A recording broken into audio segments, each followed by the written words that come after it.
Hi, everyone. My name is Kurt Roney. I'm professor of strategic management at the University of Mount Olive in Mount Olive, North Carolina. And tonight we are bringing you a presentation of a strategic assessment of Toyota, the Japanese automotive manufacturer, which will be presented by a team of MBA students who are just wrapping up their MBA course. With this final course, these folks will probably be walking out of an auditorium in a few days with their MBA certificates. That's assuming that everything goes as planned. Anyway, with that, I'm going to introduce the team leader who will be the moderator for this program. The next time you will hear from me is when I want to ask the team a quick question to amplify a point that somebody makes. And then at the very end of the presentation, when we will invite other folks who are attending to ask questions if they care to. And so with that, I'll introduce Chris Ryan, the team leader of this Toyota team. Chris, it's all yours. All right, thank you very much, Professor Rooney. So I'm going to go ahead and introduce the team that worked on this project. And we're going to be presenting on Toyota, looking at the strategic plan for Toyota. So the first member on the team was Rebecca Edgerton. Hi. We also have Verdon Douglas. Hello, everybody. And JD Gibbs as well. So throughout the presentation, each one of these team members will be presenting on some different areas that they focused on for the presentation. For anyone that's on the call, feel free to jot down the questions you may have for us, and we can answer any of the questions you have at the end. On that note, I'm going to go ahead and get started with the presentation.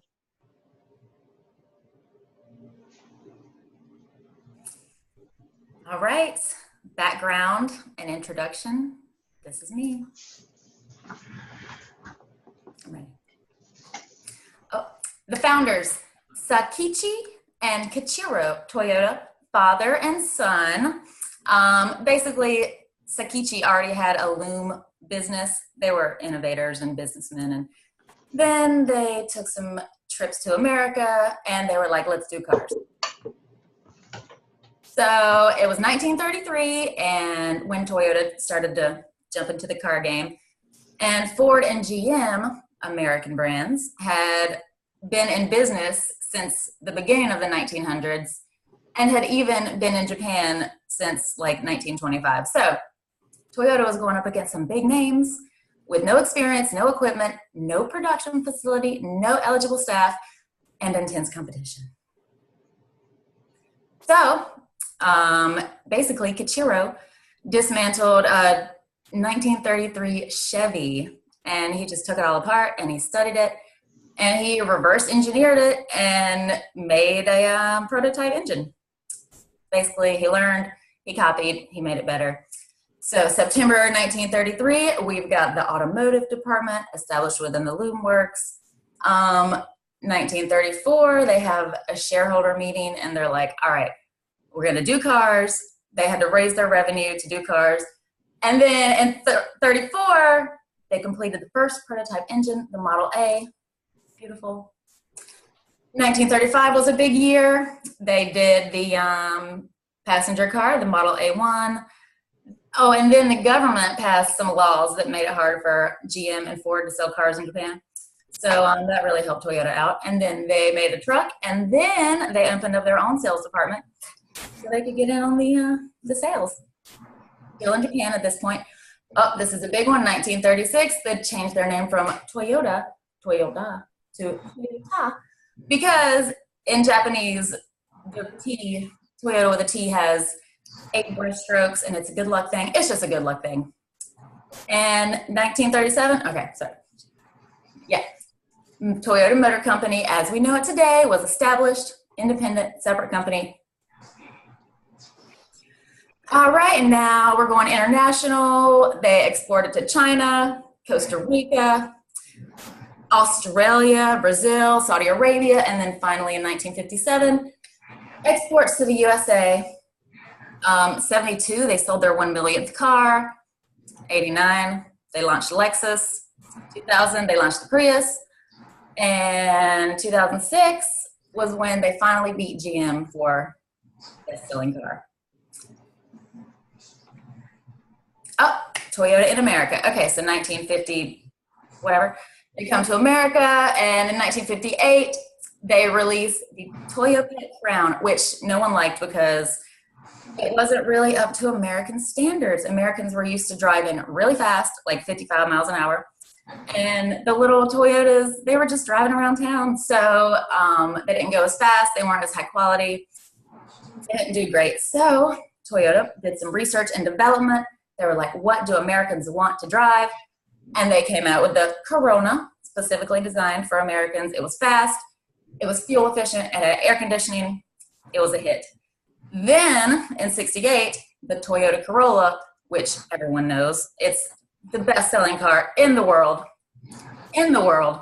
I mean, it's the best car ever.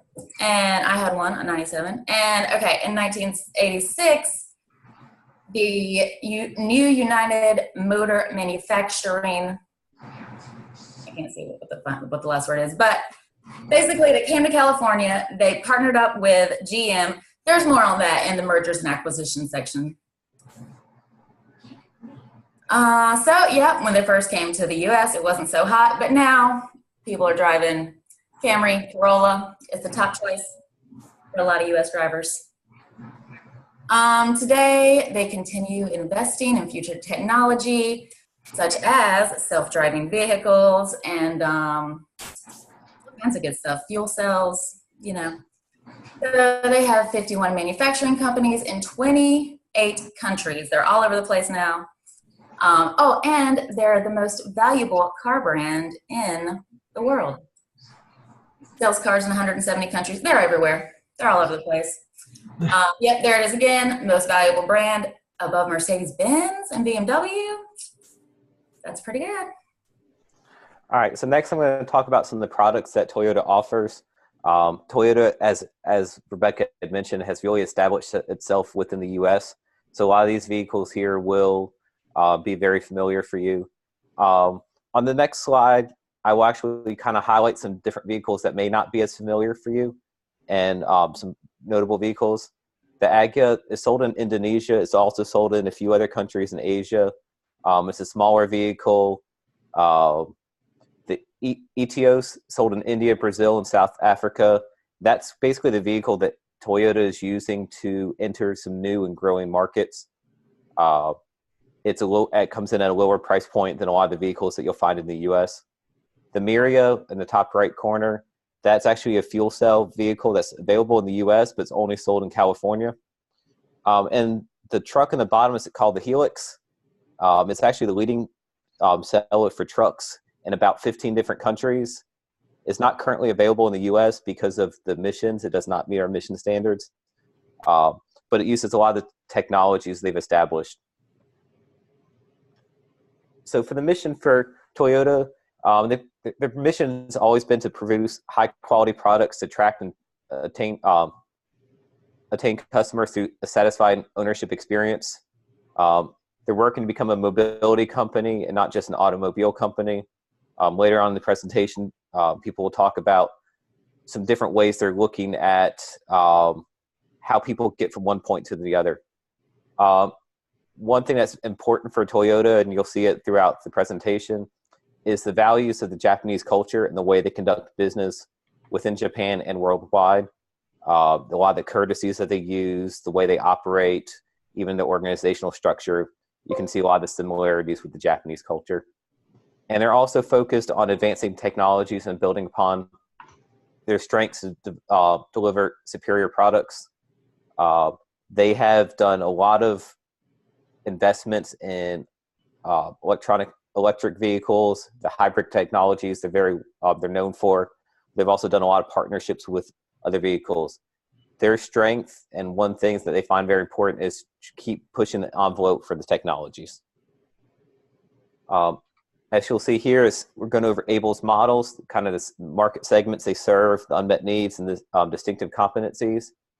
And the market segments served, they focus on environmentally aware customers, consumers with the hybrid technology, the fuel cell technology. They are much more fuel efficient. This is important for saves emissions, and is something that's a key focus for Toyota. They work for the family angle with the reliable SUVs and vans, the luxury brand with the introduction of Lexus in 1989, where they've kind of moved past just being a very good value, but also a luxury vehicle. Budget conscious, they produce vehicles in different countries that will fit the market there. So, for example, in India, they cannot sell cars at the same price point that you could sell in the U.S. The off-road enthusiasts, the trucks and SUVs are known for superior technology. They have some vehicles that are extremely popular for people going off-roading. For the unmet needs, they're still looking at alternate fuel sources.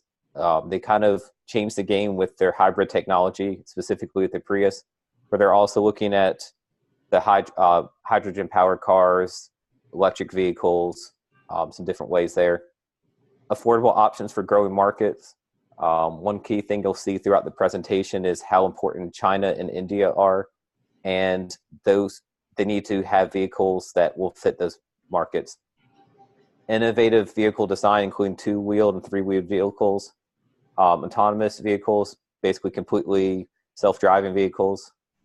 Some of the distinctive competencies, their production system, they have a legendary production system with Kaizen and Kanban, the outstanding customer service, and this kind of goes back to their culture, the research and development, innovation, superior quality, they kind of all go hand in hand there. High customer satisfaction, they've basically been a leader in the industry for customer satisfaction. And then customer responsiveness for how they set up their manufacturing and how they actually, the dealer model works. They're able to meet the customer's needs very well. I won't go over all these things, but this is actually the guiding principles of Toyota. What you will see through these, especially with the keywords honor, respect, dedicate, create and develop, foster, pursue, and work, it kind of matches the Japanese culture. So they're focusing on providing value to the customers and the way they're going about it. And that's something that's been very important for them. The vision of Toyota, they want to utilize the new global architecture to achieve maximum quality and efficiency. They want to have the best-selling car brand in every country and then to serve the auto industry. And they also want to be on the forefront of innovation, be a leader in development of future driving technologies such as alternate fuel sources and automated driving technologies. As the CEO has mentioned, they want to be a mobility company. They don't want to just be looking at the cars as we know it today. So here's just kind of a quick conclusion for there. Throughout their history, Toyota has a story of unwavering determination, continuous improvement. They've had a focus on efficiency and excellence, and you'll see that as the slides progress as well. Have maintained a high reputation, continue to focus on meeting the customer's needs and desires. And they're really looking to take their culture as a company, and when they're expanding, kind of institute this around the world. So coming up next, we're going to look at environmental assessment, the economy market served by Toyota. So JD was going to actually start talking about some of these items. So as you heard so far, Toyota, while they keep their production and principles very close to them, they are in fact a global company. And so the analysis and strategies associated with Toyota have to be global. So when we first begin looking at Toyota, we need to look at economic trends. And what you'll see here is the GDP per parity for different countries within Toyota's major markets. The purchasing power per parity. And so what it does is it converts everything into international dollars so that we can compare these countries on a somewhat level playing field. You'll see in both of these charts that most of the countries are on a steady increase, but more than anything, you'll notice China and India are not on a steady increase. They are on a significant increase. And those are two words you'll probably hear throughout this presentation. There are China and India. They are big players in this, and they are big players for Toyota and its future strategy. So China is the growth market of the present, and India is the growth market of the future.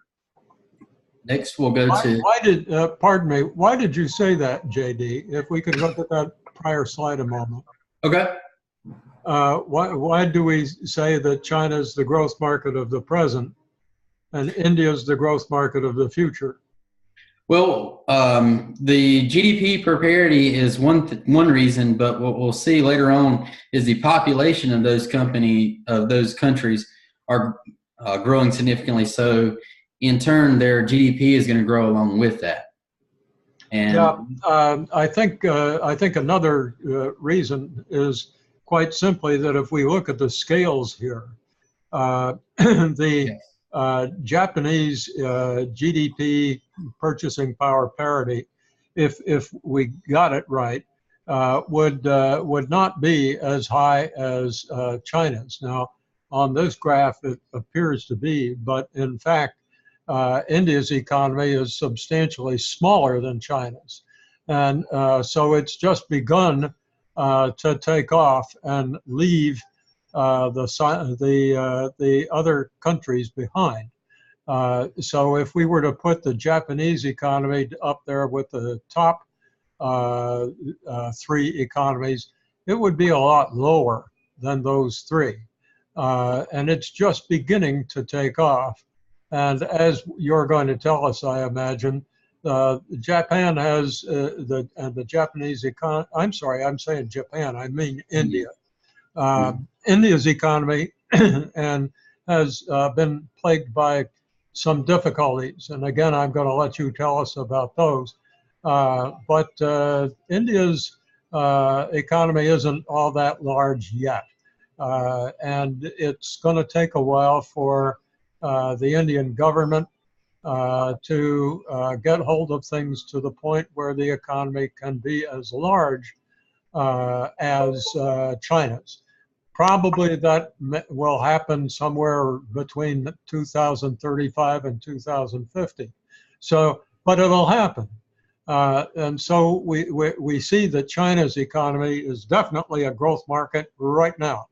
No doubt about that. We can also see for sure that sometime India's economy is going to be probably just as important as China's, but it's going to be a while. So since we know it's got these imminent growth characteristics, it's easy to say that that's going to be the growth market of the future, while China's is the growth market today. That was rather long-winded, wasn't it? Go right ahead. Important.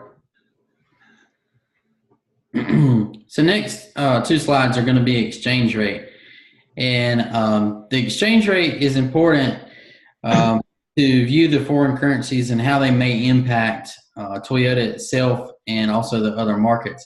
We'll talk about a little bit later how the yen, which is the Japanese currency, has affected the profits of Toyota itself. We'll see a spike in a few slides as to Toyota's profits and how that the currency exchange played a role in that. Chris, you want to go back to that prior slide a minute? There we see what JD's talking about with the Indian inflation rate. It's come up quite substantially from where it was just a few years ago. Okay. And so if you go back one more slide, Chris, and just to touch on the inflation rate of there we go. Brazil and Russia, they have significantly decreased. And what this decrease really, and if you'll notice the scales between the two inflation rate charts is significantly different. So I want to make a note of that. But between Brazil and India and Japan, or Brazil, India, and Russia, they have all decreased significantly. So what this could signal is really improved trade balance and a good time to invest in those countries and maybe in manufacturing for Toyota. So we'll go forward to the exchange rates. Got a little bit ahead of myself. Okay. So here you can see the Japanese exchange rate and see the significant increase there between 2014 and 2016. This is really when the yen began to affect Toyota's profits. Let's skip to the next one.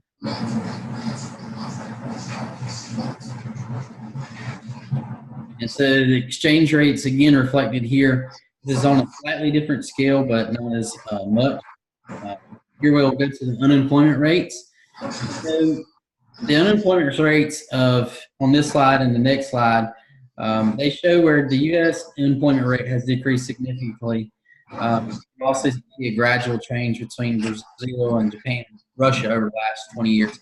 They haven't decreased as much as the U.S. You'll notice Brazil from 2000 to 2023 is projected only drop, I think, about 2 points. And this is important, but not as important as the employment rate, which is unfortunately only available for Japan and the United States in country comparison. You can see that the employment rate is significantly increasing for the United States and increasing for Japan as well. What this shows, and the meaning of really the employment rate, is who can buy cars. And that's what Toyota is focused on. Who has the ability to buy cars? By the way, if you're not speaking, could you please turn off your microphone? There's a little bit of background noise, and we can hear JD better if you all turn off your microphone. Chris? Yep. Turn off your microphone. There you go. Okay. And again, the scale on this slide and the following slide are important as well. They are significantly different, but it is important to show the changes over time, so that's why the scale is different. The population is increasing rapidly for China and India. As I've said before, they are two big players that we are going to repeat over and over because they are two big factors for Toyota itself. The theory is that there are more people, the more cars are needed to move those people around. And so that is a important factor for Toyota to look at going forward. Next, we'll look at the interest rates. And so the interest rates are important to the auto manufacturing industry for two reasons. As they rise, they may slow the purchase of new cars. Many people may not realize, but if you were to finance a $40,000 car for 5 years at a 2% interest rate, you're looking at $700 a month. If you were to finance the same car at a 7% interest rate, it's $800 a month. So it is a significant difference when someone is going to purchase a car as to their ability to purchase that car. That may make the difference between being able to buy and not being able to buy, which is going to be reflected in Toyota's sales, or the ability for Toyota to produce cheaper cars. That could be a factor for both of those. And you'll see that in past sales, Toyota was able to capitalize on the decreasing interest rates, and they should focus in the future on keeping their costs low with the interest rates starting to creep up slightly. So we'll go on to the Porter's diamond analysis. Just before we do the diamond analysis, why is it that you want to show us the diamond analysis? The diamond analysis is important because of the factors that really go into the diamond analysis. Looking at those kind of give a different perspective as to, and looking at the diamond analysis itself goes to show I've discussed China and India in depth so far, whereas India doesn't appear to be the best option for Toyota. And a lot of that is related to the supporting industries and factor conditions around that. And that's why. JD, if we could just sort of finish off that quick little discussion. Okay. For those in the audience who, and I know you're aware of this, it's just not coming to mind right now. I imagine that we're pretty near the end of the economic section. And the reason Porter developed the diamond analysis is to provide analysts with a way to summarize the extent to which an economy supports a particular industry that is understudied. And Porter reasoned that if you could put together an assessment of these four driving forces, you'd have a pretty good way to wrap up all of the kind of information that JD just took us through and draw a conclusion regarding, among other things, growth potential. If an economy is supporting an industry substantially, we would expect the industry to grow a little better than if the economy is not supporting that industry. So this is just a nice way to sort of wrap up the evidence that we've gathered regarding the economy and its relevance to the industry. I'm done.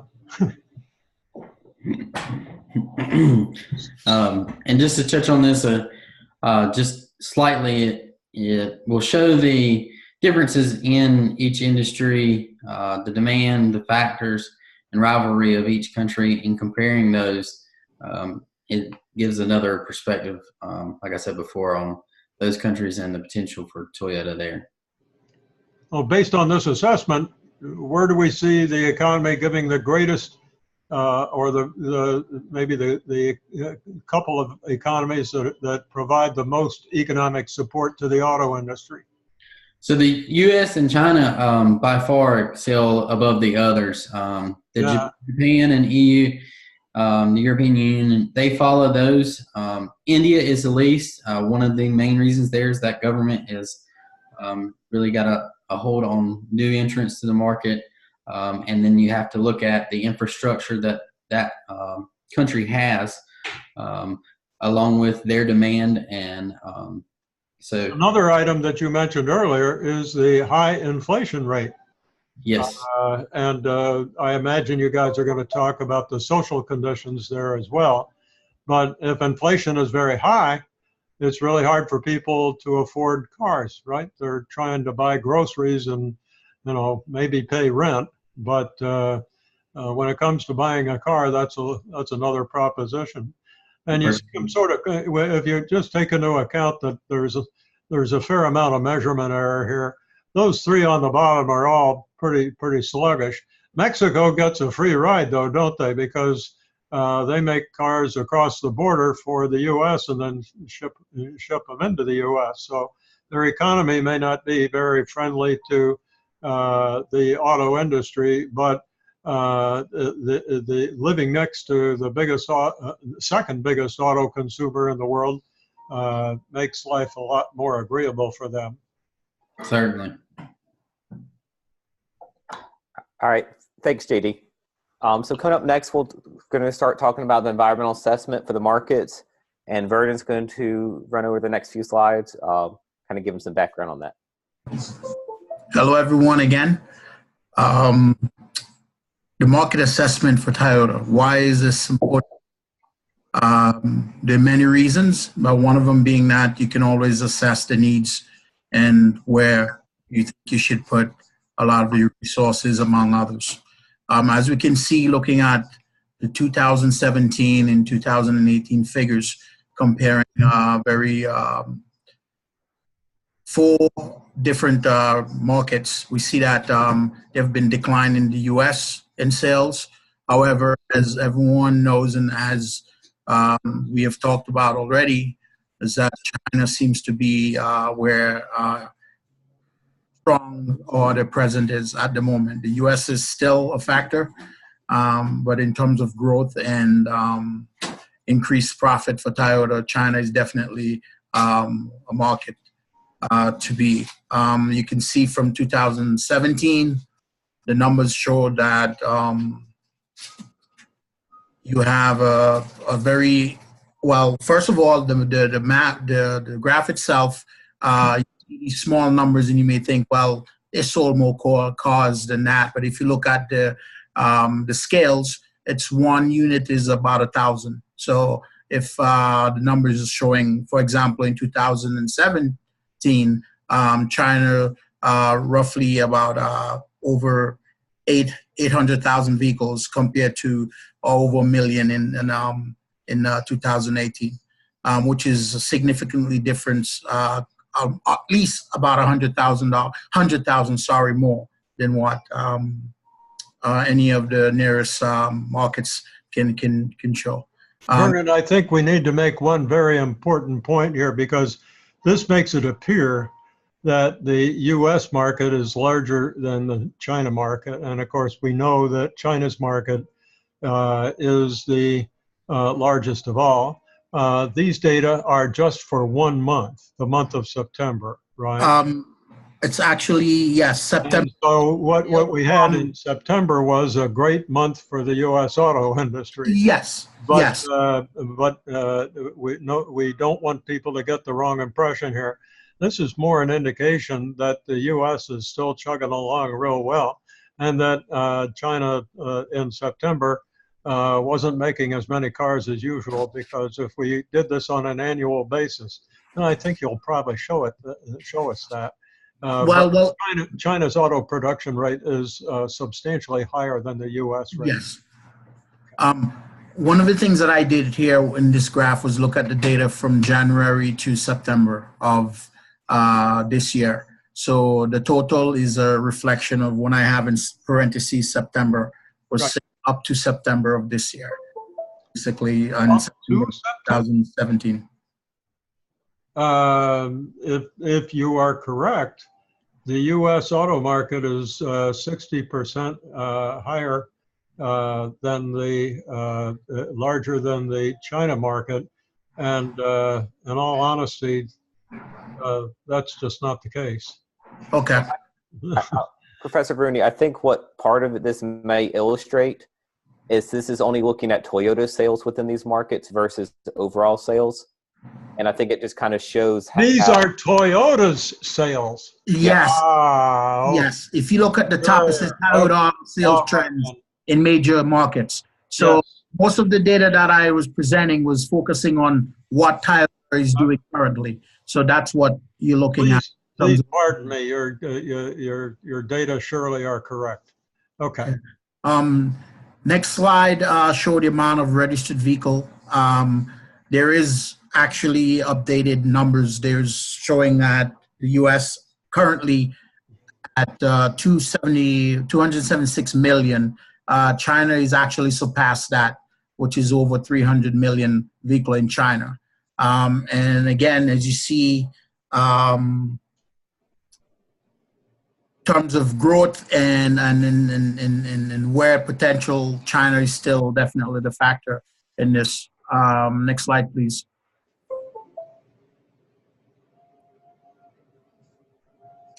Okay, Toyota market's population from 2010 to 2015, the prediction is that China will be about 1.4 billion people and India 1.6. However, there is some data showing that China is already at 0.4 billion in 2018, which is significant, say, online with what was projected, well, earlier in terms of what was projected for 2050. And again, it shows that the market, India, China, because of the population growth, markets that definitely can be opportunity for growth and sales and vehicle for Toyota.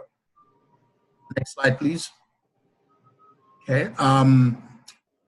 One of the trends right now, and as we've talked about earlier, is that, and you will see later on in the presentation with Ansoff Matrix, is that hybrid car market trends, automobile is very big at the moment.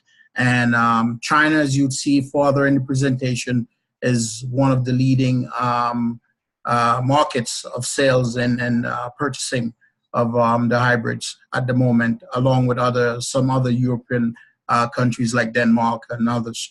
Next slide, please. Okay, and here's a good picture showing you what have been happening with the hybrids and electric vehicle trend in China from 2010 to 2017. And as you can see that, consumers' taste and preference are showing that there is definitely, and among others, affecting the sale of these vehicles in China, and it's a market that potentially has room for growth. Next slide, please.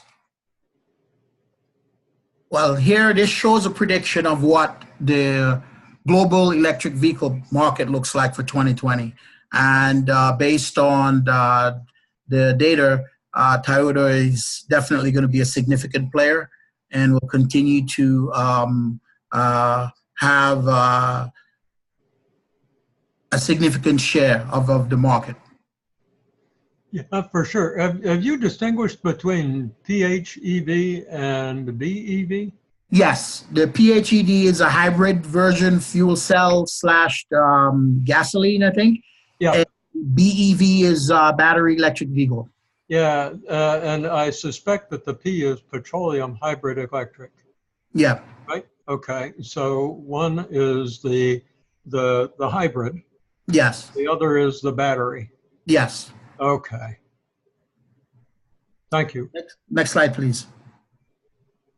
Okay, here one of the things that can affect the consumers' purchases is lending rates, interest rates on vehicle, and these numbers are showing what 2017 looked like in the markets that Toyota is currently a player in. One of the things that I can point out looking at this is that India is almost 10% interest rate when compared to China and the US and the EU, which is almost twice in terms of what they are offering at the current time. So interest rate is reasonable within the markets of China and the US and EU and Mexico. Next slide. Okay, total productions, vehicle productions within those regions. You see that at the time again, Asia in China right now at the moment is you can see a significant difference in the numbers compared to what's being produced in the US and the EU. Next slide. Okay, the number of registered vehicle. And why is this important? It's good to look at the population as well as let you know some per capita data and other things that you can probably be able to look at and tell. Looking from 2017, the US roughly 910 cars per capita compared to China, which is due mainly to the large population in China, which will affect the amount of vehicle per capita. So yes, in significant growth market, China, there's definitely a potential to increase the amount of sales there due to not only do you have a large population of people, but also you're looking at not as many people own vehicles. Yeah, maybe another little footnote. And by the way, this is probably per 1,000 capita, right? Yeah, yeah. I doubt that every person in the U.S. has 910 cars. No. This is a really wealthy nation, isn't it? But aside from that, I think that we can appreciate the growth potential of China when we look at this graph. China's auto industry hasn't been around as long as the U.S. auto industry, of course. And that's why the number of registered vehicles is so much smaller than the number of registered vehicles in the U.S. China hasn't had as long to accumulate them as the US or Europe. On the other hand, when we look at the per capita numbers and we see only 156 cars per 1,000 people in China, then we kind of get interested, because that means that China has a lot of catching up to do, and by all appearances, China's economy ultimately will get up to roughly where the US and Europe are. When that happens, the number of registered cars in China is going to be a great deal higher than it is today. In short, China is the growth market of the present. Next slide. Okay, market shares. One of the things that you can see from this, these are from 2017, is that looking at the US, EU, Mexico, China, and India, you can see that in China, Toyota only has 4.7% of the market. And currently, the US market itself is 3 times or 2 times bigger than the others. So there's definitely potential or room for growth in the other markets. And China being present, you could see that based on previous slides and discussion, that definitely those numbers will change as the calculations are taken for years beyond 2017. They certainly can change. Are you going? Do you intend to explain to us why such a successful company as Toyota has such a relatively small share of? Well, some of it is there is competitors in China. German maker Volkswagen has a significant play. So does GM, Ford. Also, historically, they've been from the war situation with the Japanese and the Chinese culture, where there were some cultural differences and communications issues and others that caused the Chinese culture to feel disrespected in ways that was not. Does anybody else on the team have anything to add about this culture thing? Oh, yes. Well, the war, basically what he said, the war, and I know it was 70 years ago, but I did find out as recently as 2006, Chinese citizens were being injured from like chemical weapons that were left from Japanese soldiers, and they're still there and they're still exploding. And Japan was like, we'll clean them up, but it's taken them a while. Well, as we all know, Japan occupied China. China's coastal cities during the Second War. And while Japan occupied China, the occupation was almost brutal. I guess it was brutal in many ways. And the sons and daughters of Japanese people were told about these atrocities. And they, when they had kids, told their kids about them. And culturally, in China, there still is a resentment of what happened, what was done by the Japanese during the Second World War.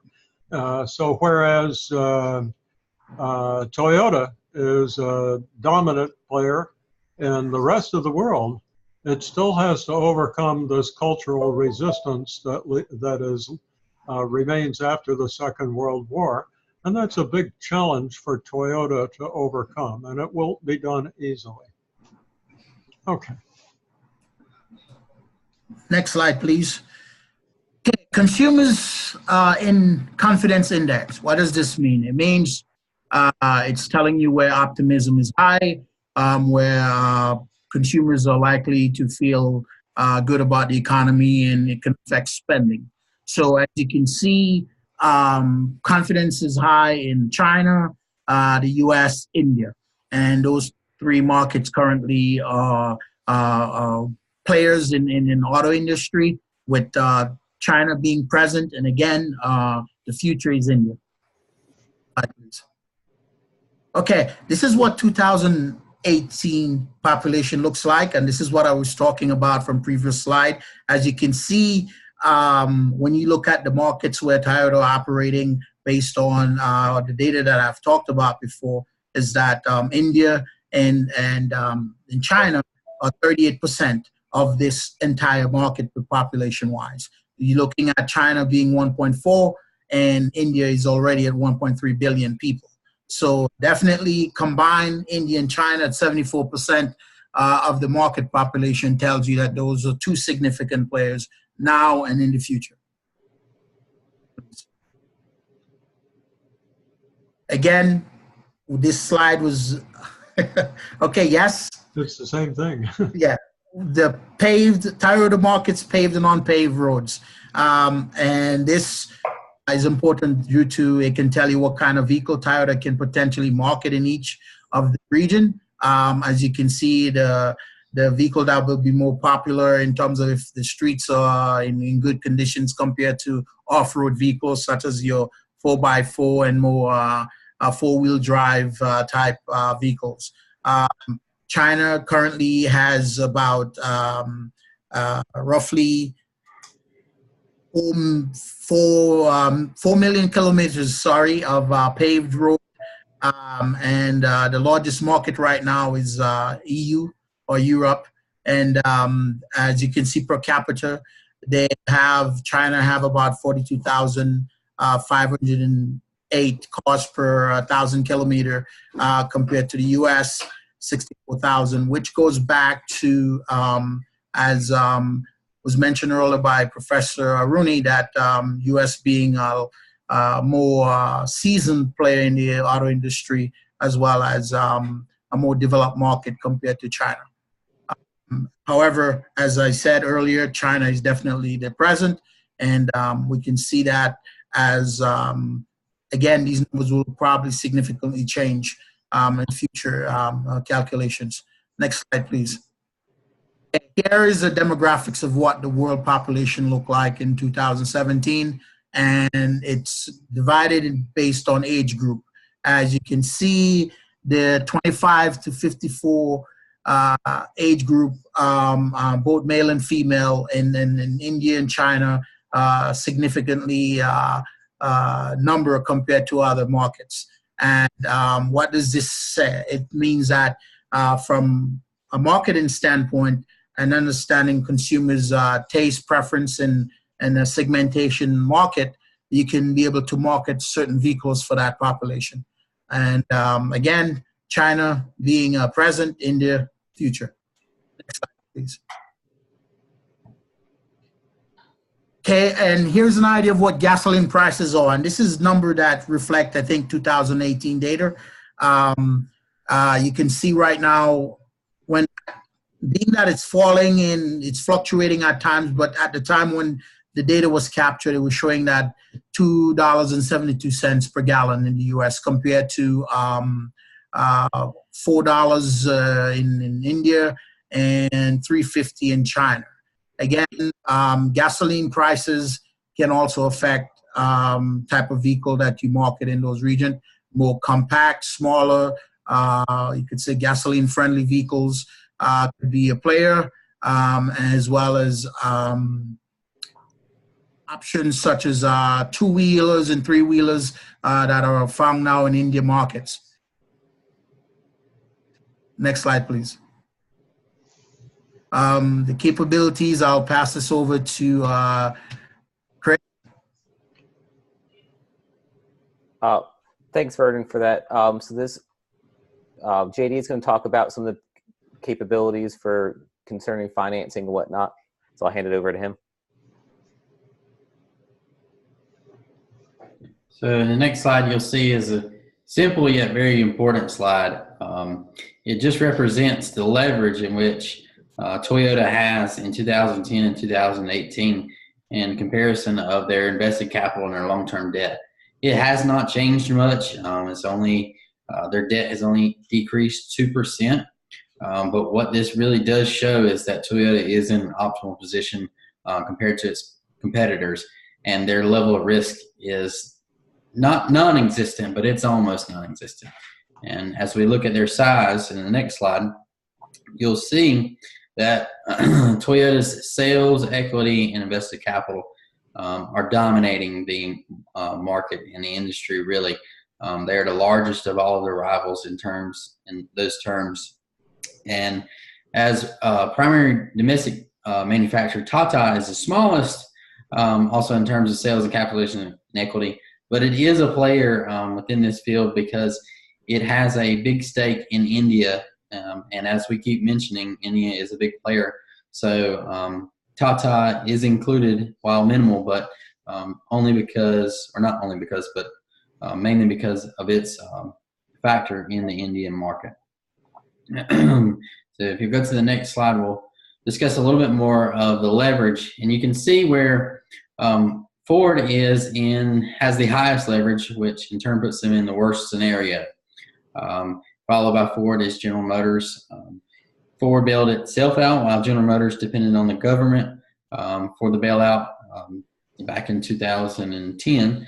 But Toyota has a superior leverage compared to those major companies there. It is comparable to Fiat, Chrysler, and Honda, but in size, Toyota is still a dominant factor for leverage.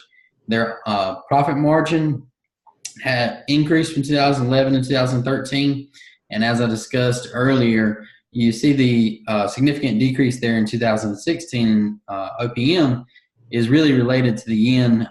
There may have been other factors at play, but that was the significant one there. And it's also going to be reflected slightly in the ROI, just because it played such a role there. Luckily for Toyota, the OPM has somewhat stabilized since the tsunami in 2011. That was a big factor on them. They closed 3 plants during that time period, and the country in general had a little bit of changes to go through.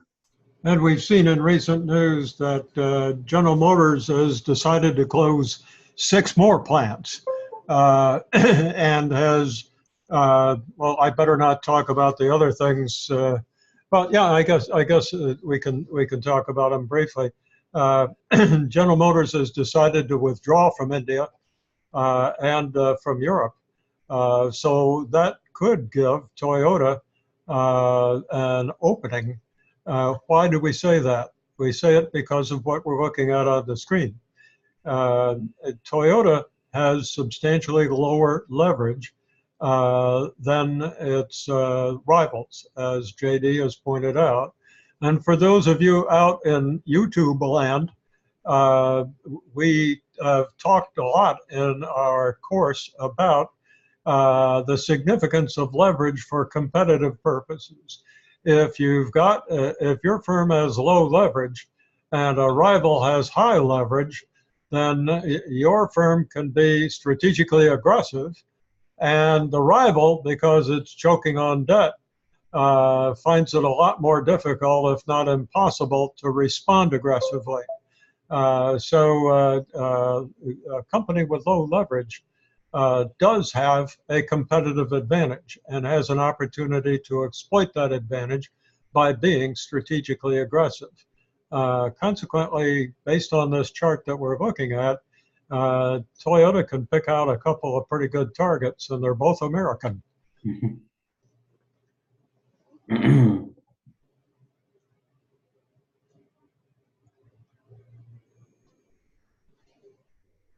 Thanks, JD. So kind of going on that, beyond that, you can look at the market. We had to kind of touch on this earlier. Vernon had touched on this earlier about the market share and how the electric vehicles and hybrid vehicles are going to be a huge area for them. Looked at this in the vehicle sales throughout time, and Toyotas basically have been nearly constant. There's a kind of number of reasons for this, and some of these things were talked about earlier with Verdon, and then also with JD, looking at what's happened with interest rates, with the economy over time.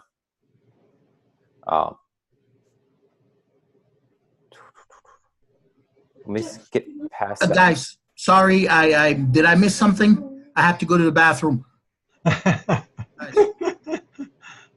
No, you're good, Verdon. Chris, it's all yours, boy. Yeah. you can orchestrate this. No, Verdon, you're good. There's a lot of these slides here that are things that you had kind of hit on earlier, so Okay. we're in good position there. So I'm going to actually go down to, I believe this would be Rebecca looking at the kind of the industry structure. Yes, industry structure.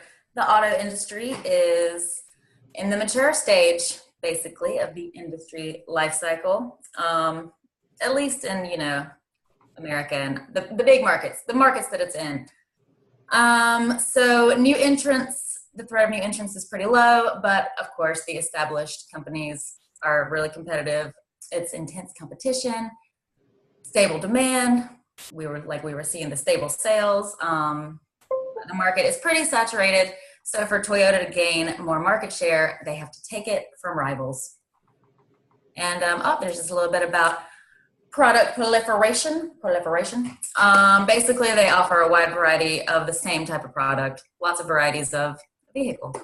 And they target underserved market segments or niches and then create a vehicle for that group as best as they can.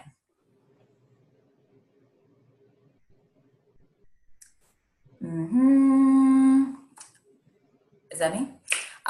Basically, this is just showing domestic. Oh yeah, I remember this. So this is the Chinese auto producers, like in China, like the domestic ones. There's a car company called the Great Wall. So these are just all Chinese companies. China's very, it likes to keep to itself with the next slide. Well, there's a little more to it than that. Just to flip back there for a second, Chris. We said that China is the growth market of the present. If you were to go back in history, when the auto industry was getting started in this country, you would see, if you don't remember, that there were a lot more brands of automobiles in this country. I can remember as a kid seeing the Henry J on the side of the road when I walked down the street past my house. You guys probably don't remember the Henry J. It was a cute little car. And the Studebaker. Studebaker was a very popular car for a while. And on it goes. If you go way back, there are Stanley steamers and just all sorts of cars. And in China, the industry is still in a growth stage. And so in China, there are approximately 10 auto manufacturers such as Geely and Dongfeng and BAC and Great Wall, Changan, and the biggest of all, SAIC. But there are several others in addition. And those are in addition to all the brands of cars that we're used to seeing in our part of the world. They're all in China. And why are there so many? Because it's a growth market. There's plenty of opportunity to consume these things, and there is an ongoing battle for share of market, not just in the great big brands and the big categories, but also in the specialized categories. For instance, there's a war going on to capture dominance in the electric car category, which we've already talked about. So all these things point to the growth characteristics of the Chinese auto market. Thank you. And this just shows again, Toyota has the highest sales, highest revenue in the world as of 2017. We might have already talked about that. Okay, and the global automotive market share, Toyota has 9.2% of it, which is still higher than these other guys. But I'm sure they want 100%. Oh my. Next slide. This just shows some more of the paved and unpaved road deal. USA, biggest road network. India's actually got a really huge road network. Look, there they are, USA, India, and China. And okay, so the auto industry in China It shows basically how many vehicles are produced, just some little statistics there about how many cars China actually produces. It's a lot, not a lot of them. They don't have a lot of room for Toyotas. All right, Volkswagen, China, they love it. So really that's our biggest competition right now in China. Yep, there we are, way down at the bottom. But another thing is that the electric car fad in China is huge. So really, that's where Toyota can get in there if they work on the electric cars. And, you know, I just had an idea, actually. Maybe Toyota can sponsor a cleanup of the chemical weapons left over by the Japanese soldiers. But anyway, that's just, you know, that's for strategy. But, yeah. Well, can we flip back to, there we go. Mm-hmm. I think it's important to recognize a couple things, Rebecca. First, there's no question, as you say, that China produces more electric cars than, I guess, the rest of the world combined. But it's a relatively small number. And as a proportion of the total cars produced in China, it's only a little more than 2%. Rather interesting that Norway, in Norway, some 36 or 37% of the cars produced are electric. And I think somebody on this team, it might have been JD, during one of our meetings pointed out that the Scandinavian countries generally are quite concerned about energy conservation. And it just might be that the Scandinavian markets as a whole are an opportune market to develop an electric car campaign. But back to the main point that Rebecca made, and that is that there's no question about it. In China, there's much more enthusiasm for electric cars than just about any other country in terms of aggregate size. Although in Norway, it's just amazing. 37% of cars produced are electric. That's quite remarkable. Okay. India. Then the thing about India is they like the cheaper cars that Tata makes. They've got 2 and 3 wheels, and they're just selling like crazy in India. And Toyota doesn't make a 2 or 3 wheeler yet. Why do you think these are so popular? Cheap.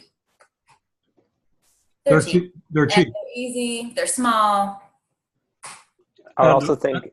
Go ahead. And it's kind of where Verdun had talked about earlier with the infrastructure that's in place for a lot of these areas, is that India does not have the infrastructure or the road network in place yet that you would need to really to have more success with 4-wheel vehicles. And so these 2 and 3-wheel vehicles with the narrower roads and other aspects can play a factor as well. Yeah, I think that probably the stuff that JD took us through earlier with the low GDP per capita, you know, we haven't gotten into the caste system in India yet, but at least a third of the people, and probably more than half, simply cannot afford anything like a conventional automobile.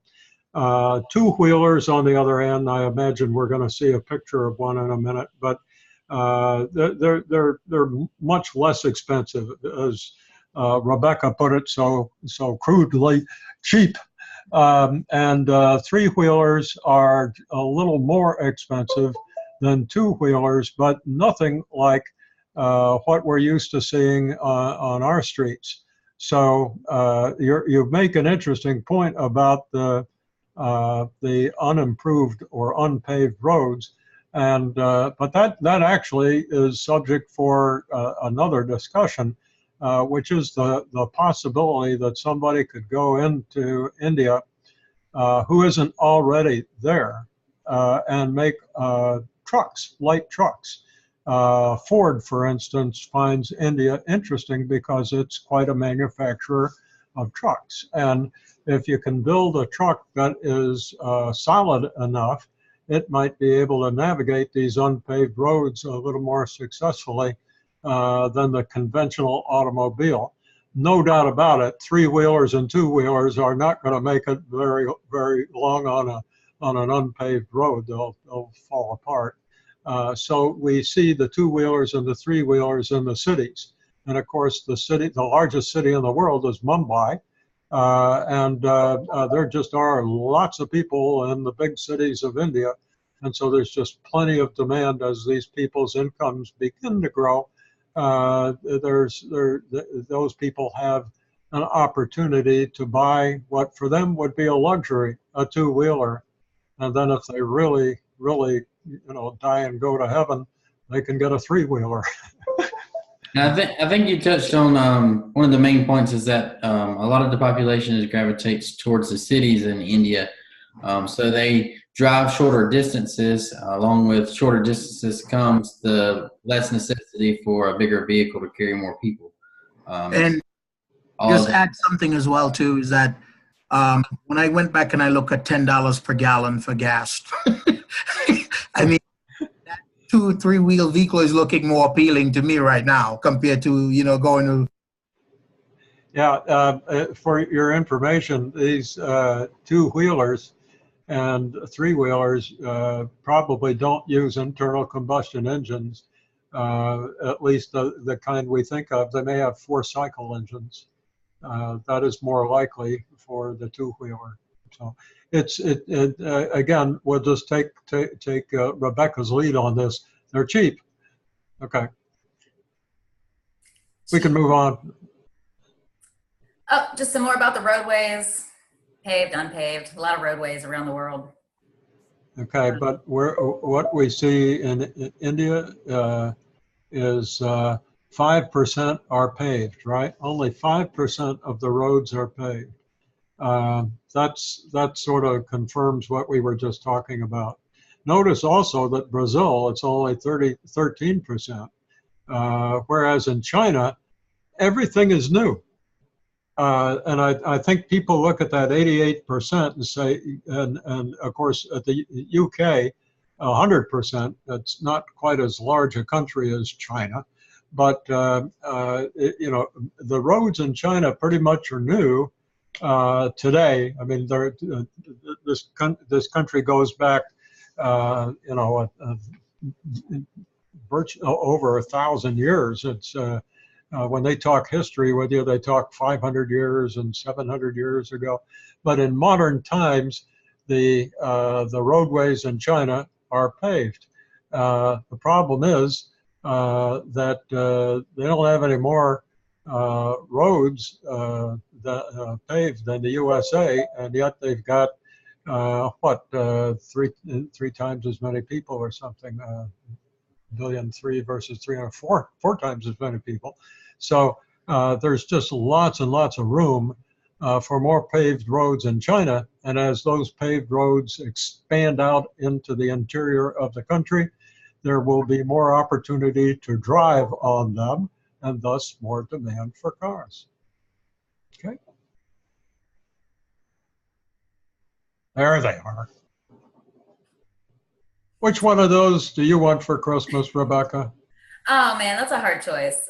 So yes, these are the adorable little three-wheeler and a little two-wheeler made by Tata, which is huge. In fact, the only thing we have are the two-wheelers, unless the blue one is a three-wheeler, I think it is. which it may be, and the one on the right is a two-wheeler.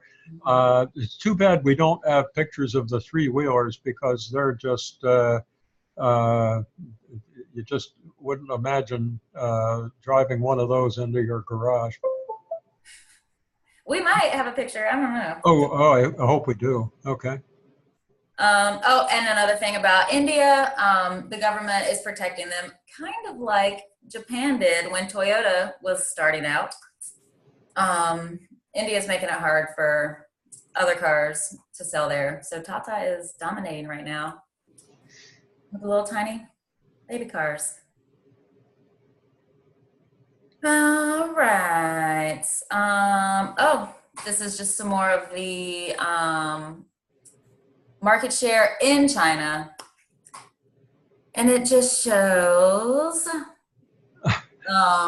basically that a majority of the market share is taken up by domestic Chinese companies. This is not the entire Chinese market. I think this graph seems to indicate the shares of domestic production, doesn't it? We don't see Toyota here, for instance, or General Motors or Volkswagen, which are the two biggest ones. These are just Chinese manufacturers. So look at them. I said there were 10. 1, 2, 3, 4, 5, 6, 7, 8, 9, 10, 11. I was off by 1. But these are all domestic auto producers in China. Okay.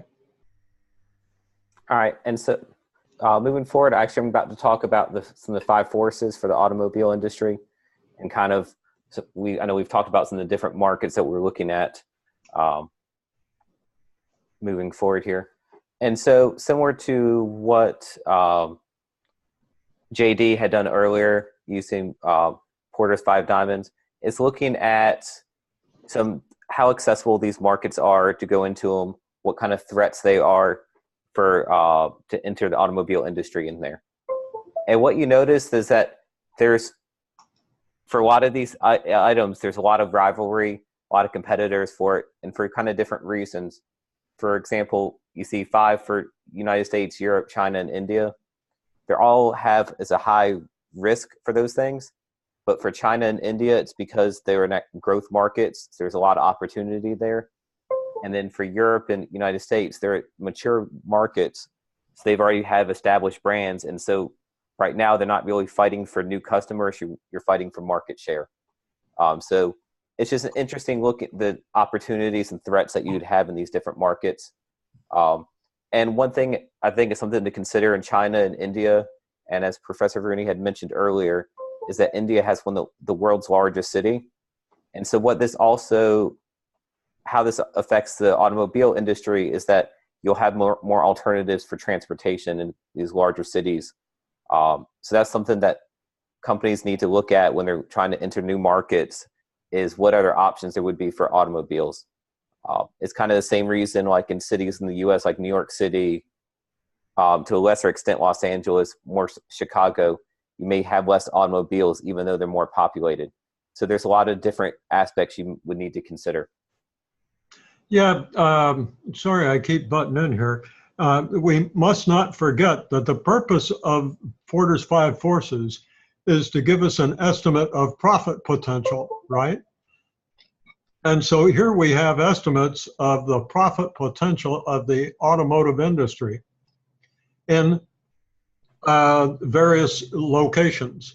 And one of the interesting conclusions we can draw from this slide is that these countries are pretty closely matched, that the profit potentials are not too different in various parts of the country. Now, I have promised you that if I differ with you on these, you still get full credit just for doing the drill, because reasonable minds can differ. I think a couple of things that catch my attention are the threat of substitutes in India must be high because of these 2- and 3-wheelers being, especially the 2-wheelers being so dominant. So if I had to give one country a 5, it would be India. Not quite sure why China gets a 4. Perhaps you can tell me that. The other thing that caught my attention was India. In India, the government has certain preferences. Tata is the #1 auto manufacturer in India. Another manufacturer of trucks and farm equipment is called Mahindra and Mahindra. There's some talk going on between Ford and Mahindra now, because Mahindra would like to challenge Tata, but it doesn't have all the product to do it with. On the other hand, Ford would love to get its light trucks onto those unpaved roads, and Mahindra could give them a real hand in doing that, since the government prefers for domestic companies to do most of the business. Hyundai and a couple other companies are in India, but the rivalry is a lot less there because the government sort of controls who gets to play. Although you make a good argument for the other three, I might put the rivalry in India just a little bit lower. Okay. And my rationale for both of those is specifically for China, and why I kind of looked at it for threat of substitutes, is for the structure for how people live within those countries, for the need of having automobiles specifically when they have alternative ways of getting around. So that's kind of how I looked at it, because the U.S. is very different than a lot of other countries, more especially on the developed countries side, where we're actually spread out a lot more. We don't have the public transportation and other forms of transportation in the same way. For example, in Europe, it's very possible to get most places without having a vehicle. And then a lot of it sure is. So that's kind of where I looked at it there. And for India, I was looking at it not necessarily right now, but I would say for the rivalry, but more so in the next 5-10 years. For if you're wanting to go into that area, because it is such a high potential market, because it's really untapped, it's such a low portion of the population that has automobiles, is that there's a lot of people fighting to kind of get a good foothold in there, especially for international companies. Like you had mentioned, there's several domestic companies that have basically dominated the market. So it's really going to be the next company that can really get in there, whether it's a Toyota, a Ford, or another Volkswagen, trying to really get the foothold in there. I think we have one takeaway here. Don't get into a debate with Chris Ryan. Those were great answers. Okay. So the next slide I was looking at, and it's basically similar information that was kind of displayed there. And this is looking at it more as the industries as a whole, what you're kind of looking at. Because realistically, even though the different markets have different potentials, as I know Verdon and JD had mentioned earlier, that the Five Forces is not really looking at how many people are going to be there, but it's more, is a market in a good position for people to enter it.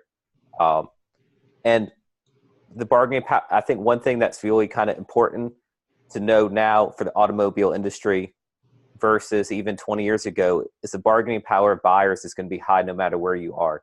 That the buyers are much more informed now because of the internet, because of the different options out there, that you're going to have to produce a quality vehicle in order to be successful, or something that really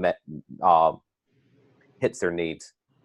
For the next slide, this is kind of looking at, once again, just another way of showing the information out there.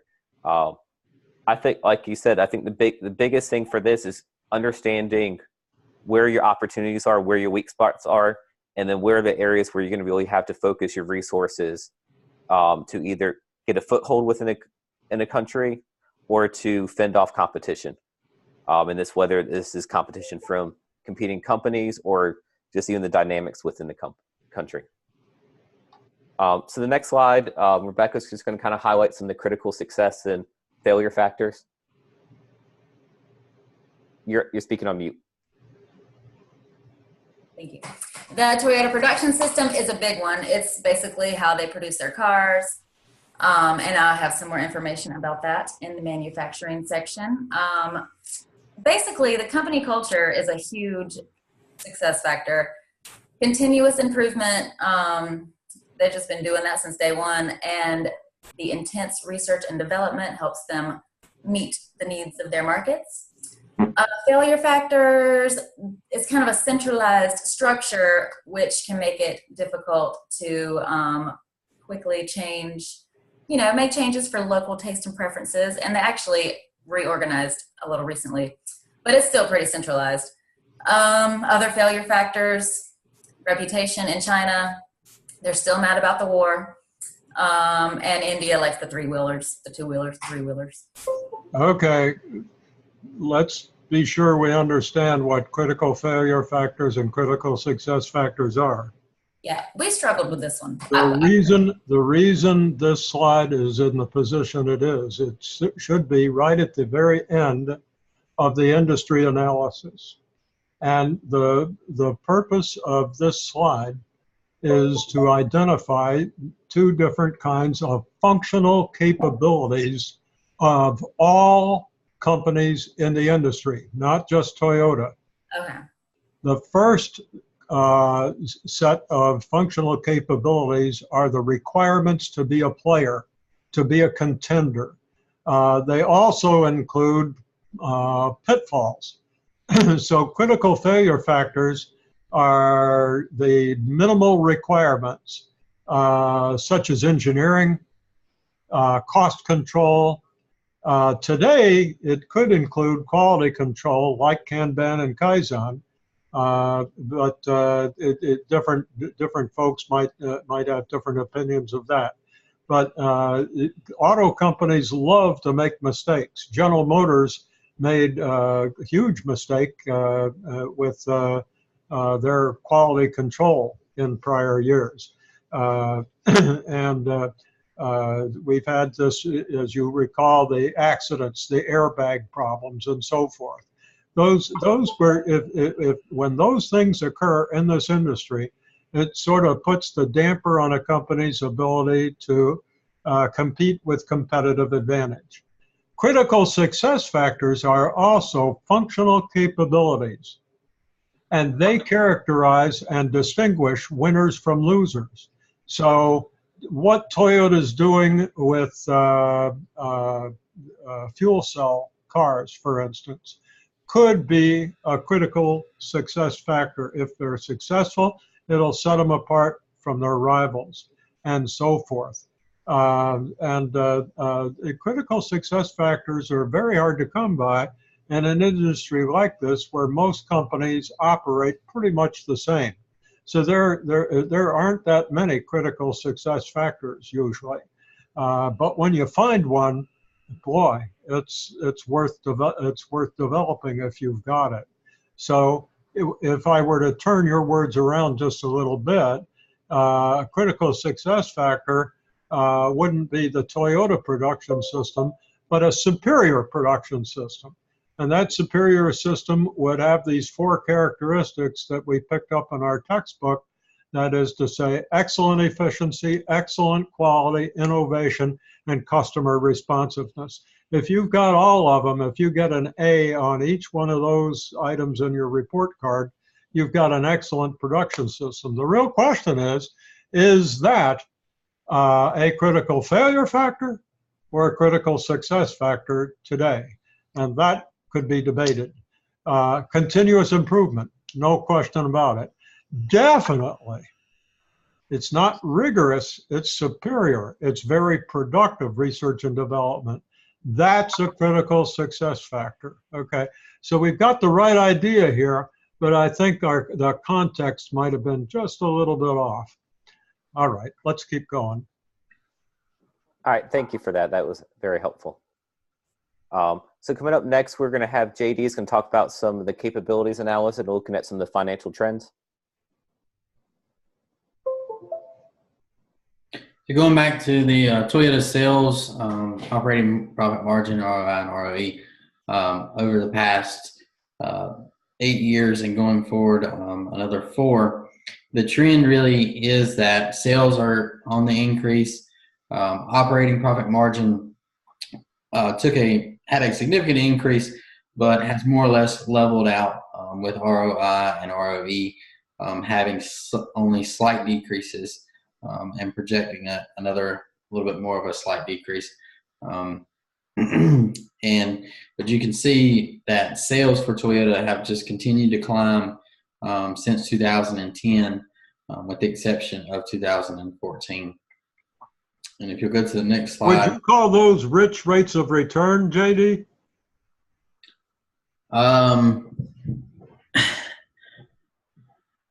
Say no. And yeah, no. No, don't flip yet. Go back, Chris. Okay. Okay. I don't know that they're definitely not rich rates of return. Considering other players within the market at the time period, they were more successful than others. So it may be argued in that stance. Certainly the operating margin, that's true. But if we look at let's see, what we have here, about an 7.5% rate of return, headed to 6.5%. An interest rate on a bond required to build a new plant, for instance, might cost even a good company like Toyota 5 or 6%. So to over dramatize the point, if you borrow money at 6% and you invest it to get a 6% return, how far ahead are you? You're not. Yeah. So, and that, by the way, is the thought process in the mind of the new CEO at GM. She's closing plants and shrinking operations where they are not profitable enough to get an acceptable rate of return. And I think that probably Toyota's senior management is looking at charts just exactly like the ones you've prepared, and you've prepared these well.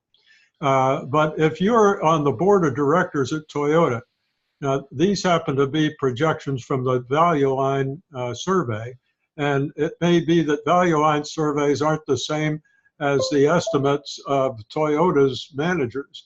But if these were the estimates of Toyota's managers, I can guarantee you that the directors at Toyota would be challenging management severely.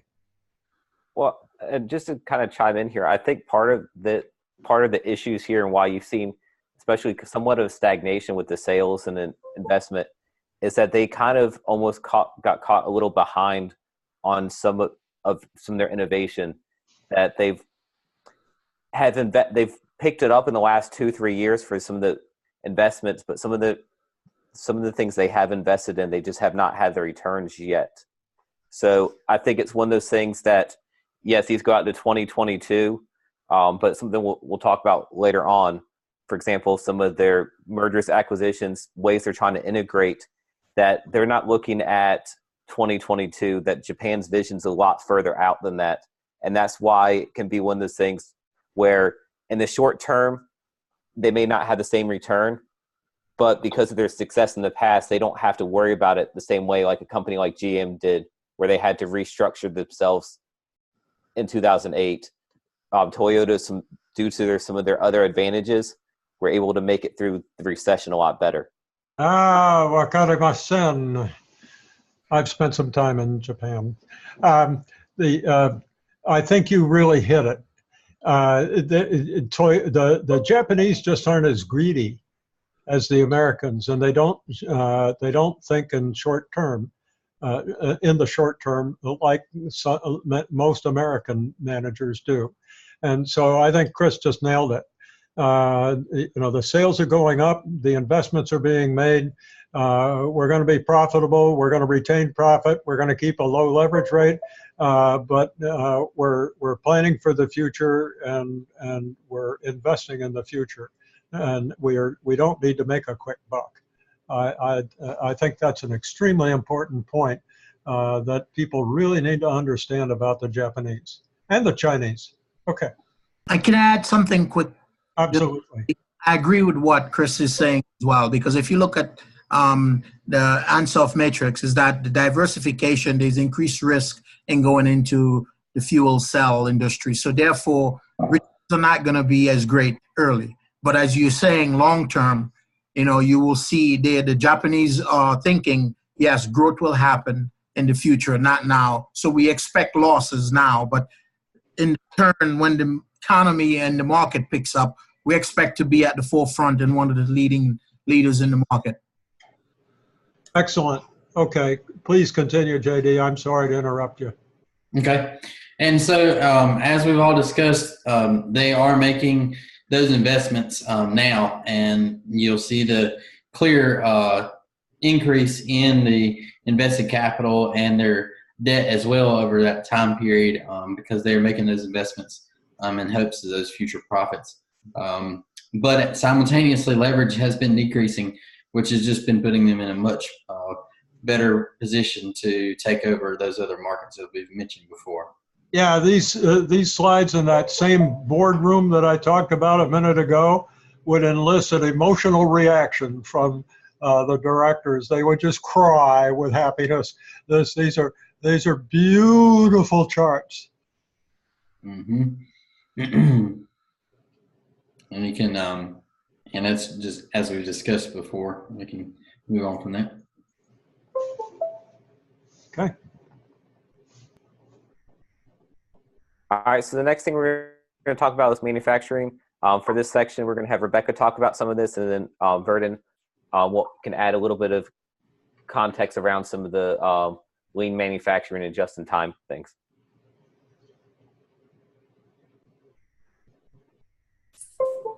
All right. Wait, this is your slide, Brian. I'm sorry. Go ahead. No, you can do it. That's okay. Well, basically, it's here, Kelley Blue Book. Lots of awards, best resale value.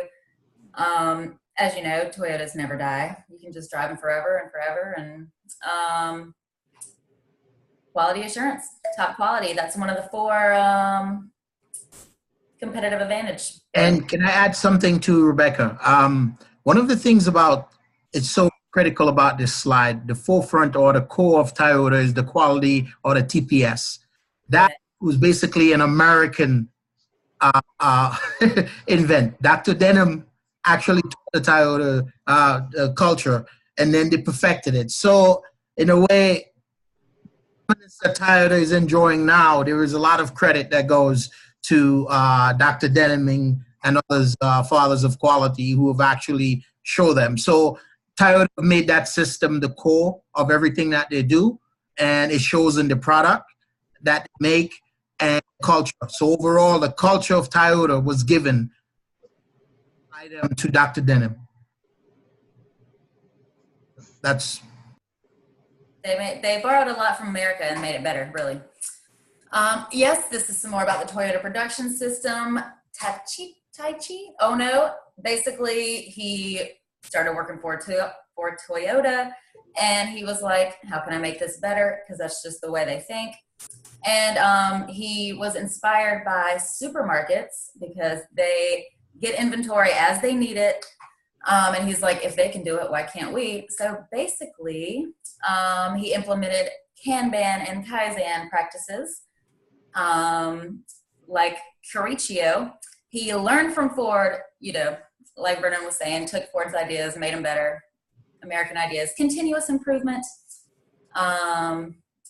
Next. So Toyota production system, that's what it's called today. And basically, it's the Toyota production system, and other companies try to implement their system to maximize efficiency by eliminating waste.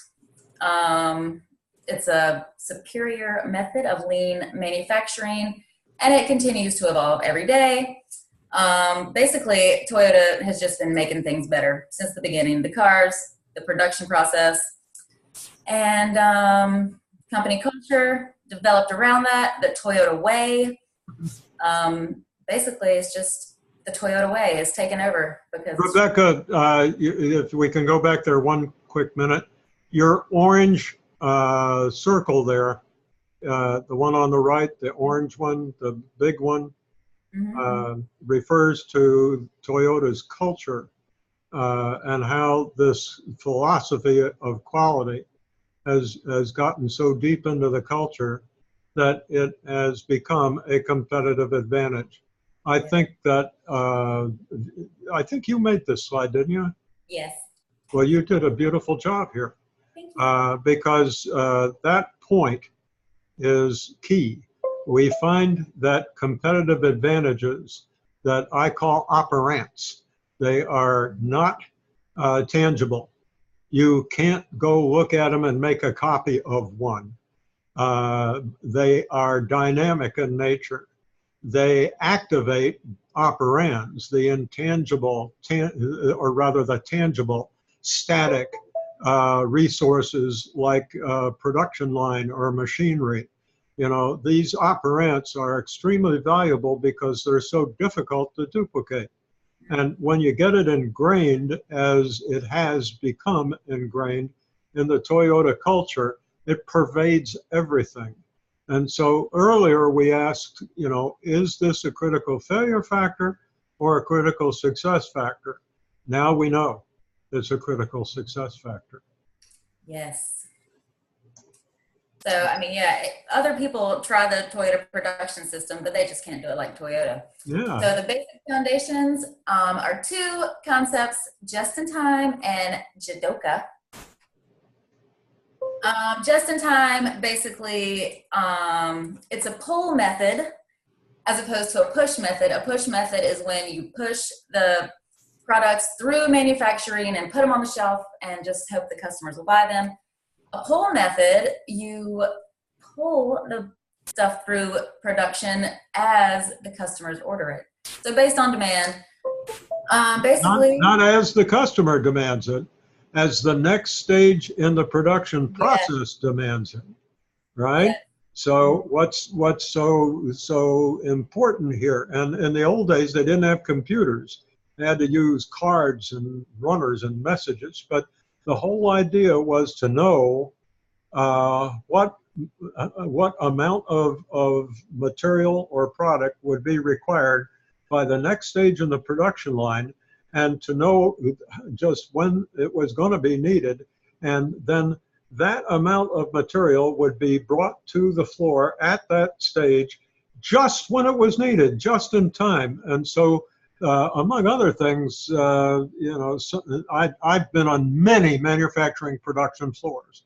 I can tell, when I walk onto a production floor, I can tell a good one from a bad one. And one of the reasons I can tell a bad one is it's cluttered. It's got lots of in-process inventory just stacked everywhere. Okay, just in time isn't like that. Everything's nice and clean and it's just popping right along. Yes, and the parts like arrive on the assembly line right when it's time for them to go on the vehicle. It's amazing. Right. And Jidoka is basically automation with a human touch. Basically let the machines do the work, but make it so they can sense errors and then they'll stop and then a human can come over and kind of check out the machine. And this is just basically so one human can monitor like 1,000 machines instead of 1,000 humans. Cheaper. Can I add something as well to that last slide, Rebecca, because this is such a big part here that many people may not think about who are not familiar with it. But, you know, and in just in time, you think about overhead, elimination of costs. So part of the strategic objective of Toyota is low cost leadership. Therefore, these methods help in making sure that that's attained through low overhead, making sure that there's waste, elimination of waste, minimizing variation, and which goes back to the quality system that Dr. Deming talks about, minimizing variation in your process. One of the things, and there's so many great books out there as well on the market on this, is that there's, his name is, Theory of Constraint. I've read his book, but he is one of the fathers, Goldrath. He's one of the guys who actually also are continuing the teaching of Dr. Demings, among others. So yes, it's huge what you've said here in these 2 points, is that a lot of things that Toyota do is the foundation is here and it helps and it shows in the work that they produce. Okay.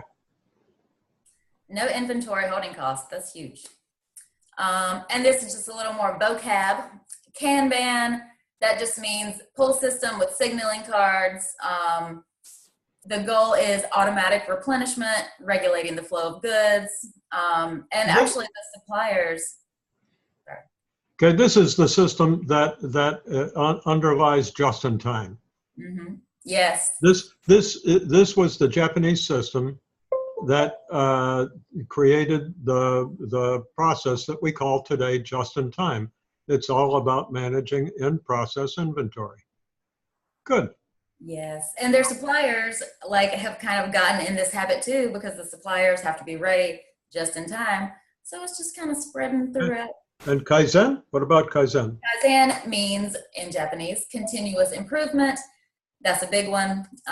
Basically, employees work together proactively to achieve regular incremental improvements in the manufacturing process. It's always getting better. That's the Toyota way. Wakarimashita. Next slide. Bonsai. Yep. So the next thing we're going to kind of go over is engineering, research, and development.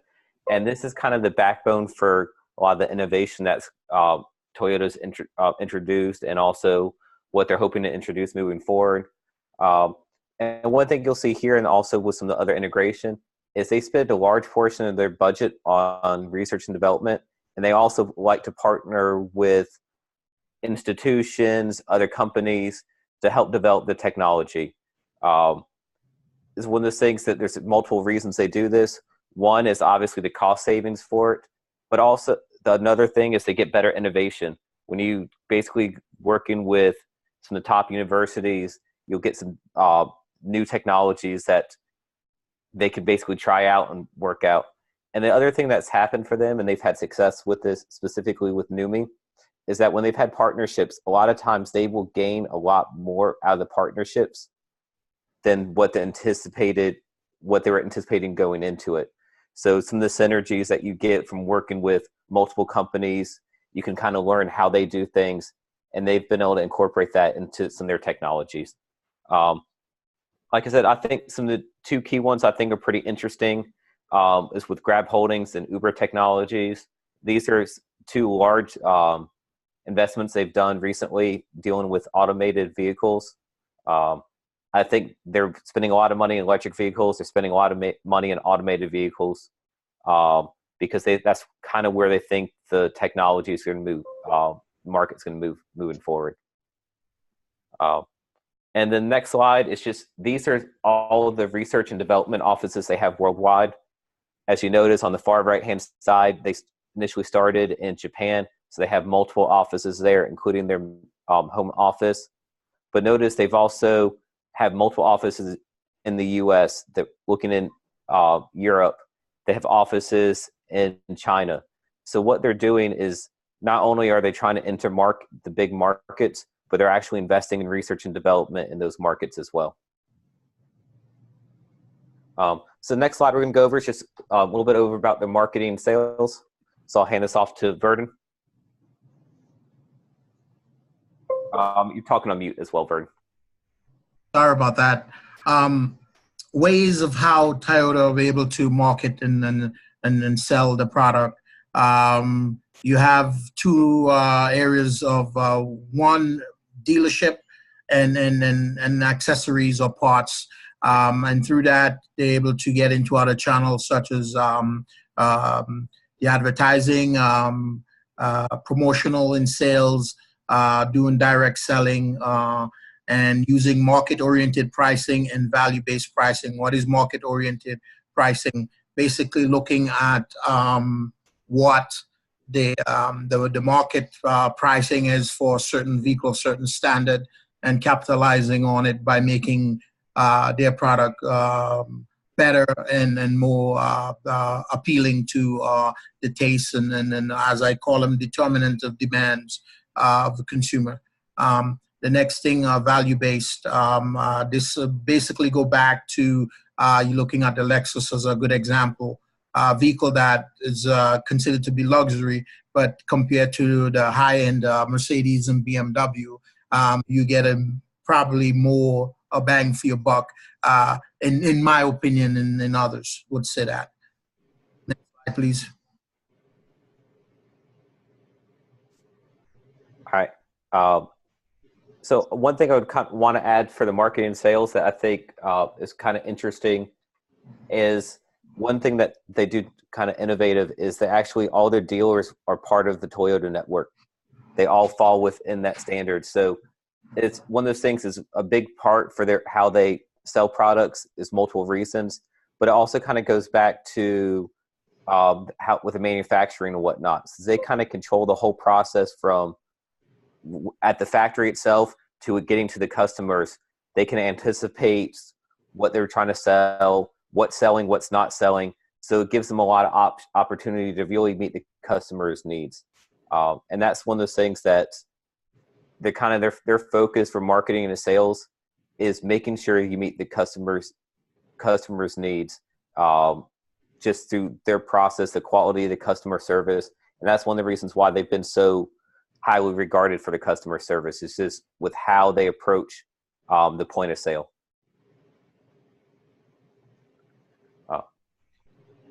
So the next thing we're actually going to go over is the CSF scorecard. So this will be, I believe Rebecca is going to hit on this topic. Yes, and these are just critical success factors. It's the 4 fundamental building blocks of distinctive competencies and whatnot. Efficiency, they excel in efficiency, the Toyota production system, and they're just all about efficiency. Quality, people trust the brand, they're reliable vehicles, they run forever. Innovation, huge. They were the first to mass produce a hybrid car, the Prius. They're always focused on the future. They were the first company in Japan to produce automobiles, and they continue to be on the forefront of innovation with automated driving vehicles, environmental and safety technologies. Innovation, they definitely have that, and customer responsiveness. Heavy on the research and development. Helps the company understand what buyers want. Toyota customizes its products to appeal to many different demographics. So as you can see, they have all 4 of the fundamental qualities there that give them distinctive competencies in the auto industry. Another item in customer responsiveness could be central oversight of the dealer system. I have some experience with Toyota, with Lexus dealers, since I happen to drive a Lexus. There is a dealer in Raleigh called Johnson Lexus. If you want to see a dealer that really has his act together, go see Johnson Lexus. I won't bore you with all the details, but I think I buy Toyotas just so I can go there for service.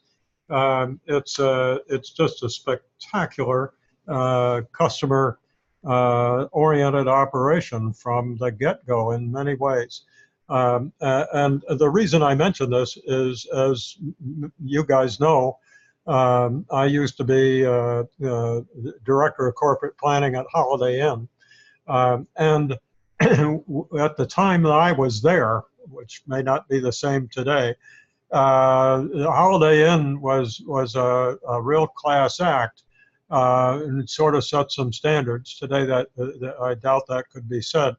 But back then, it was. And we had a vice president at the corporate level called the vice president of the system division. And his people were doing nothing but going around the world inspecting dealers, or rather inspecting inns, hotels. They had a franchise, and if they didn't live up to the system, they were threatened with being kicked out of the system. They'd lose their franchise. And at that time, the franchise was very valuable. Long story short, Holiday Inn at that time just managed the quality of the system to the point where it was pretty good. And I imagine the same thing goes on at Toyota. They manage those dealers because those dealers are the contact with the customer. And if the dealer does a good job, Toyota will have repeat customers. So I don't know it for a fact myself, but I'm willing to bet that Toyota really puts some effort into managing those dealers.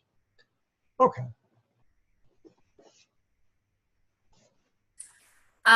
This is about the structure. So when it started out, very centralized, everything was in Japan, and they were just exporting vehicles. But as they began to globally expand, basically there were just too many divisions, too many production facilities, and all the decisions were made at headquarters. And in the early 2000s, there were a lot of recalls with accelerator pedals getting stuck.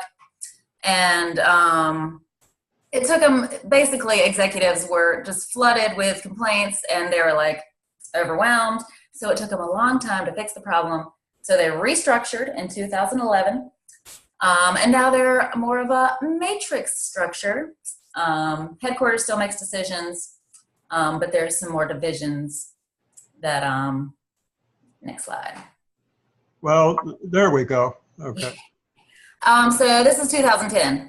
And this is just like the US, and it shows how they didn't really coordinate.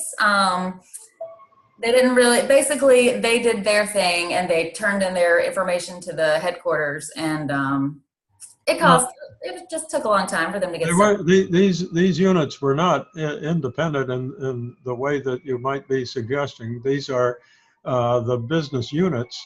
And they did operate as independent units, but under direct, under supervision from a centralized management in Tokyo. Yes. Okay. Oh, and this is what it's like now. Basically, it's still pretty centralized. The headquarters still does most of the major decisions, the corporate decisions. But they have geographic divisions and product-based divisions. Next slide. Oh, and here it is again, just listing out the divisions.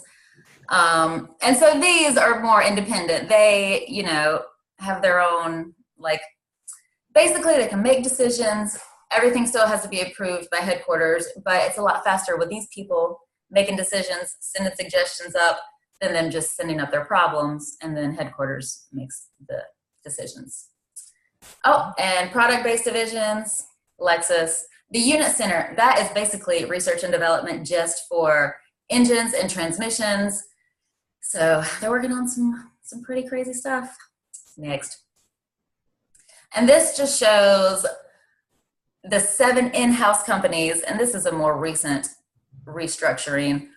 And basically, you got the corporate division up there in the headquarters. Toyota Gazoo Racing is basically a Toyota-sponsored racing team.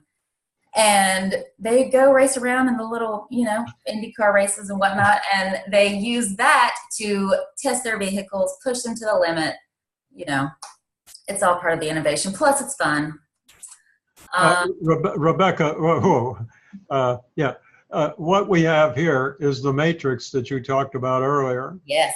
Okay, and the matrix is everything under that label that says business units. Okay, and we see the regional managers in the green on the left.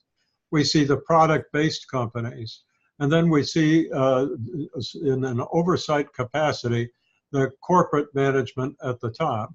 And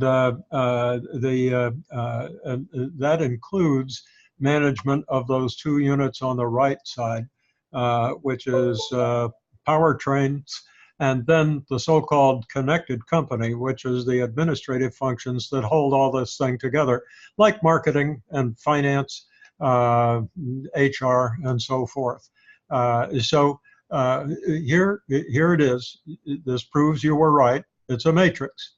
However, it's an unusual matrix with one respect, and that is that in this diagram, which is prepared by Toyota, that we have something above the matrix, and it's the central control. That's not something that we usually see in a matrix diagram. So this is Toyota's version of the matrix. You all can go out there and run your independent divisions. We're just going to keep an eye. It's kind of like Ronald Reagan said, trust but verify. Yes. Okay. Quality assurance. Absolutely. And this shows Toyota overall, like they're into all kinds of stuff. The motor company is just one part of Toyota's giant corporation.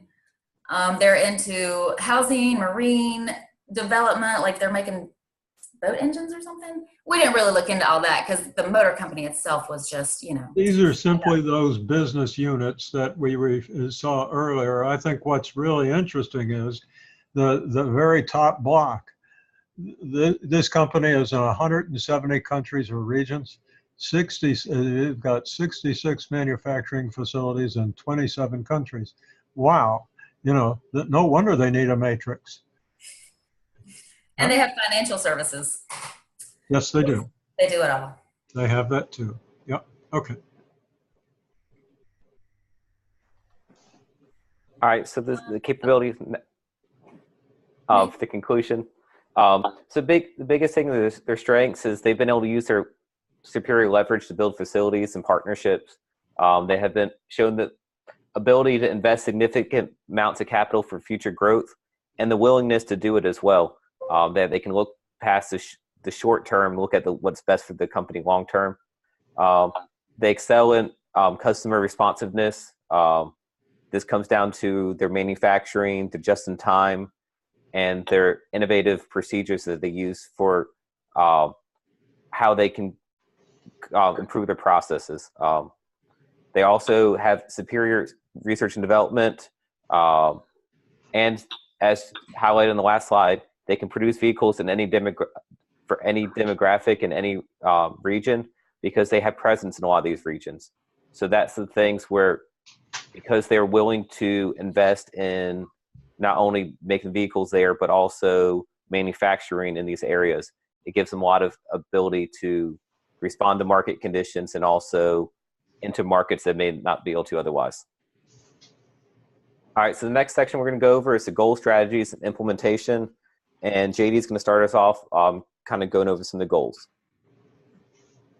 So here we're looking at the goals hierarchy, and the goals hierarchy really starts with long-term growth, or long-term growth really starts with the goals hierarchy. So as we discussed, Toyota's risk is significantly lower than its rivals. Their financial results are superior to all of its competitors, and the market in China has room for significant growth.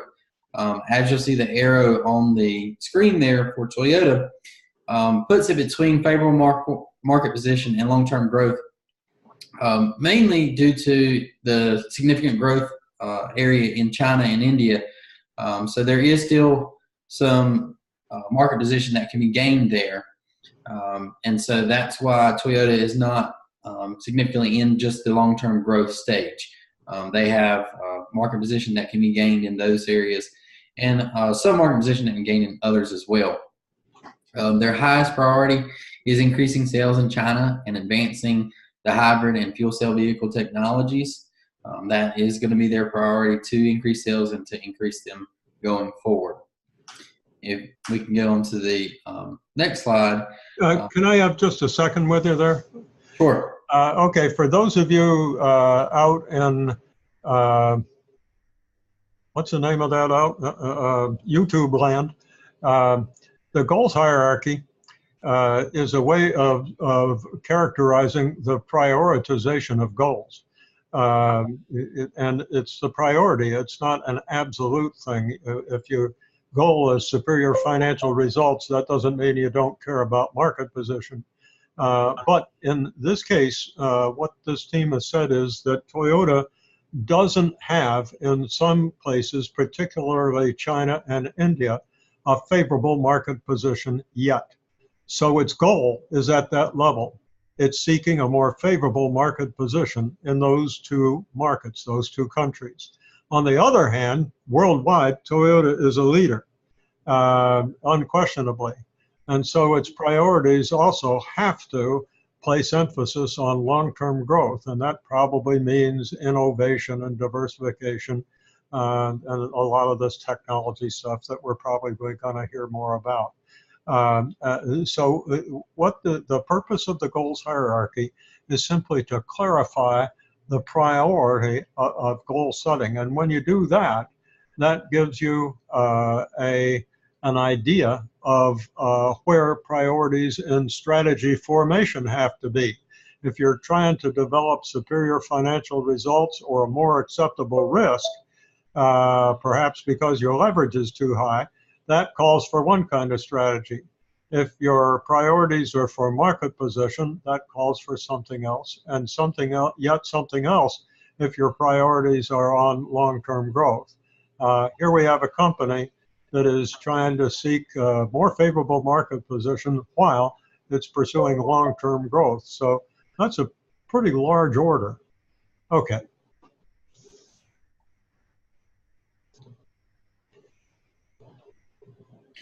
So these charts are similar in their layout compared to the charts that we've looked at earlier, but these more depict the goals of Toyota that we are projecting for the future up to year 2022.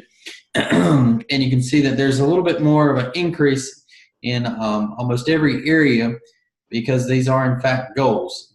So we know that the company wants to move forward and wants to have higher goals, and it has means to attain them, really.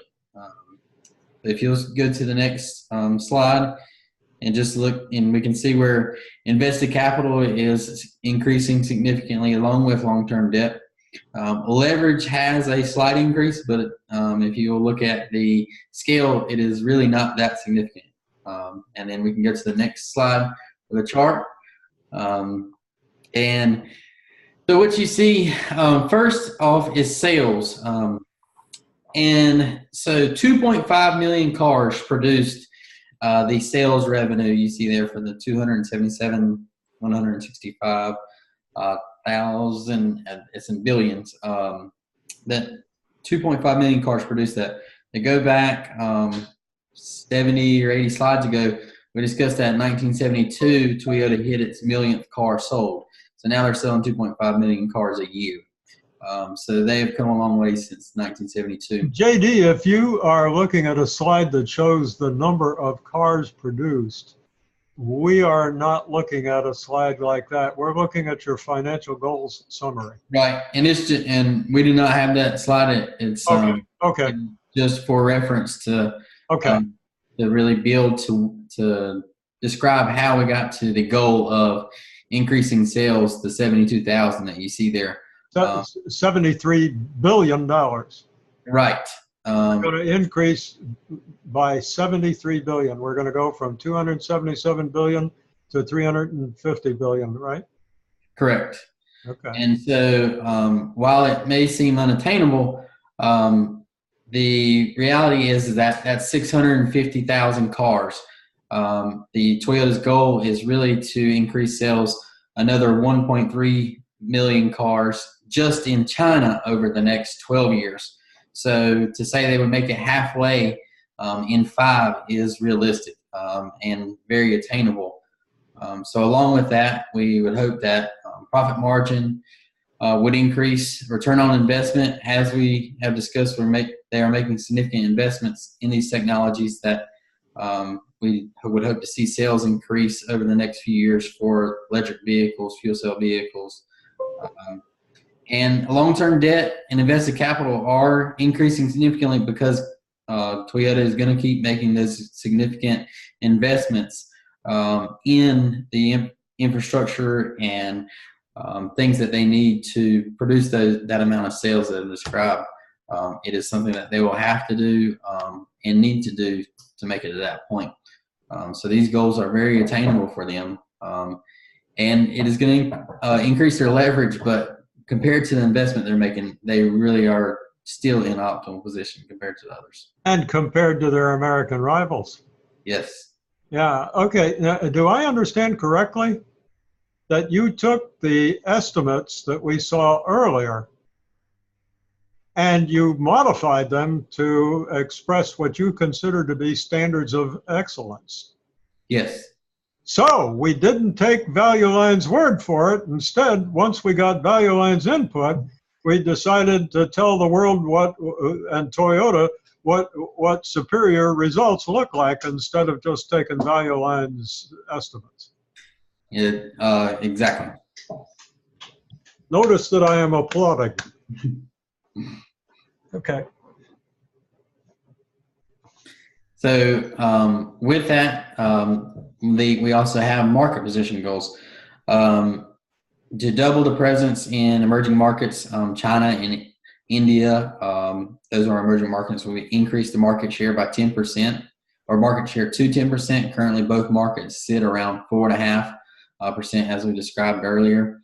And we would increase total sales to 350 billion by 2022. And as I said before, that is very attainable for them. They'll hope to remain the leading automotive choice for consumers in the United States and Japan. They currently have that 14% market share.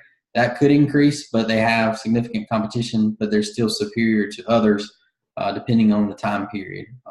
And again, increase their hybrid sales and become a really global technology leader for that industry. And they've made investments to do so. All right, thanks, JD. So the next few slides, that Bert is going to kind of cover some of the strategic objectives and strategy for Toyota.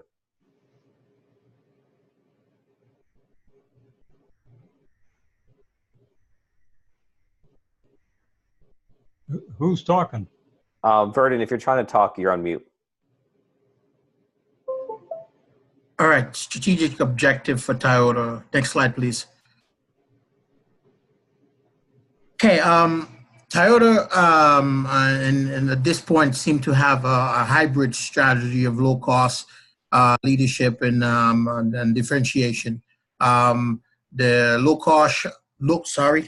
cost is as you can see, is invested in the TPS system, which is a big part of reducing waste, the GIT just in time, and automation system of just using what's needed and eliminating waste as well. As I said earlier, one of the other areas that you can go back in history and see where the low-cost strategy was applied was the NUMMI project with GM back in the 1980s or 84, 86 area, where they were in a joint partnership. And usually partnership is one way of not only reducing costs, but also competencies, sharing competencies or increasing knowledge base in areas. Differentiation strategy, you looked at differentiation, you think of different vehicles, but is more of characteristics or features in vehicles. And that can be seen from the hybrid Prius, as was mentioned earlier, in going into an area where you are producing a vehicle that will cater to environmental friendly customers. The luxury vehicle like the Lexus Sedan, which offers the features typical of a high-end luxury vehicle at a reasonable price. And as far as Toyota growth is concerned, I think you can see that from the partnership with GAC and the plans to increase or produce about 2 million vehicles per year, and that will increase their production to over 50%. Vernon, we want to make sure that the folks who hear this recording understand that GAC is the auto producer in China. China, yes. With whom Toyota has a partnership. Chris, if you'd be kind enough, you can probably do it right now. But before we put this PowerPoint file on the Moodle shell, would you please put another item under differentiation? And as I say, I think you can do it now as long as you save it. And that is superior quality. What made Toyota stand out, and it's really superior quality of what I'm not quite sure what the right word is, but small cars. NUMMI was all about making small cars as far as GM was concerned, because they never had made a small car. Japan or the Toyota wanted to know how to market in the US. But Toyota was differentiated very quickly because of it made small economic cars that with superior quality, while the Americans were known for poor quality. And so I think that a differentiator really needs to be here, either superior quality or superior quality for small cars. If you could add that, I think it would be helpful. I'm in a difficult position of, from this large presentation, trying to delve out 30 questions for the final exam for each one of these cases. That's how many there will be. One of those questions easily could be about Toyota quality, since that's sort of fundamental to the Toyota theme. So if you'd give me a hand on that, I'd appreciate it. Yeah, absolutely. I'll make sure that. Thank you so much. All right, and Vernon, I'm going to have you. As the Japanese say, arigatou gozaimasu. That means thank you very much. You're welcome, sir. Vernon, I'm going to go ahead and have you do the Ansoff's matrix as well. You're still talking on mute. Vernon, wake up. Vernon, turn on your microphone. Vernon, we can't hear you. Use the bathroom. I'll be right back. Okay. Would you all like to take a 3-minute break to go to the bathroom? Sounds good. We are taking a 3-minute break to go to the bathroom. Go, okay. Vernon. All right, if anyone's on the call. Here goes Rebecca. Oh, let me stop the recording. Please remind me to turn it back on when we come back. Will do. So if anyone's on the call and they have any questions now. We're back on. Okay. And sorry about that, guys, as I left off. No, nobody knows. We paused the recording. Okay. Toyota Ansoff matrix. We're looking at current. Whoa. Current, and in terms of how, and they will go about to enter into a market, and what type of strategy can be used based on knowledge and know-hows. Vernon. Yes. Ansoff gave us this matrix to explain how a company will grow or has grown. Yes, I should have touched that point. And he hypothesized that you can describe that strategy by discussing 2 dimensions: products and markets. Markets, yes. In each case, combinations of new or current products and new or current markets. And he came up with 4 strategies, right? Okay. I didn't do a very good job in explaining that, but yes. So from a market penetration standpoint, Toyota, you're looking at, they want to increase their vehicle production and market shares in China. And that can be from joining the part of joint venture with GSE. And also, if you go back in history, look at what was done with NUMMI with GM, and how they were able to get into that market and become a player. Chris, we need to do some editing here. Assuming that this is how we do market penetration, I think that Toyota was seeking a higher market share in North America, right? And that's what the NUMMI venture was for. Now, or are you talking about increasing production and market share in China separately from GM? That is different. Okay. So in that case, what we're talking about, it's not just to increase production. How are you going to get the demand for that? How are we going to get the demand for the production? Is it because we're going to increase the dealer system in China?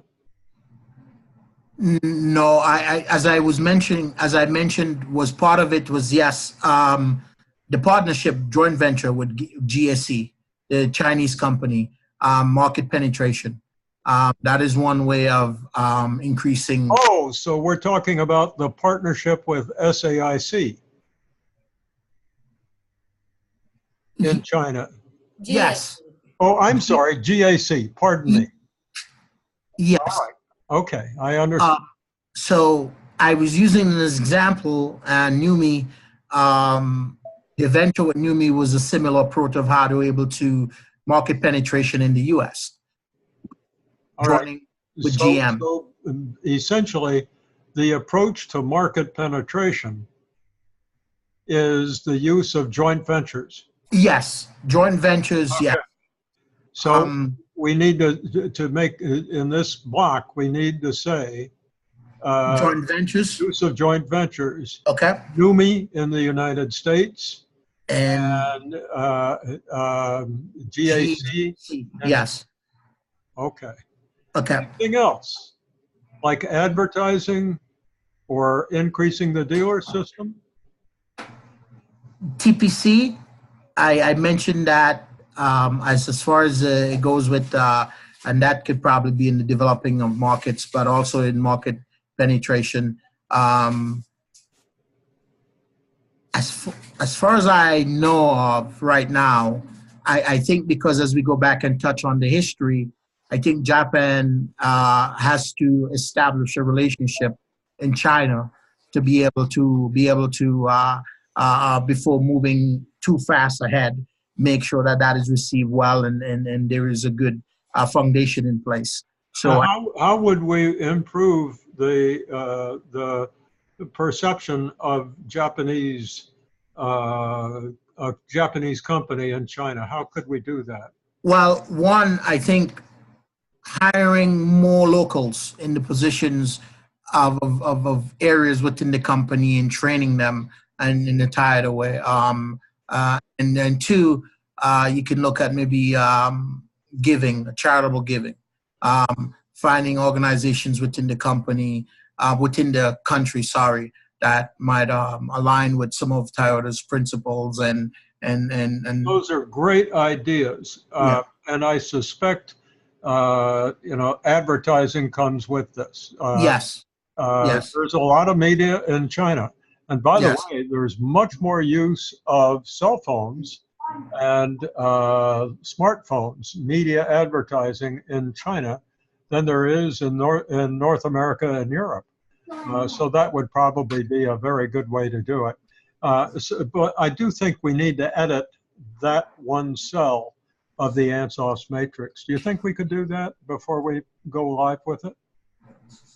Yeah, I can get that updated. Sure would appreciate that. Okay, go ahead, Burton. Okay, and if we look at market development, we think of not only with the relationship aspect of it, and in building relationship with the Chinese culture, but also we can look at the partnership or joint venture as well as being a way of developing the market, as well as which we can add here, but teaching the or sharing Toyota's competencies and ideas and know-how of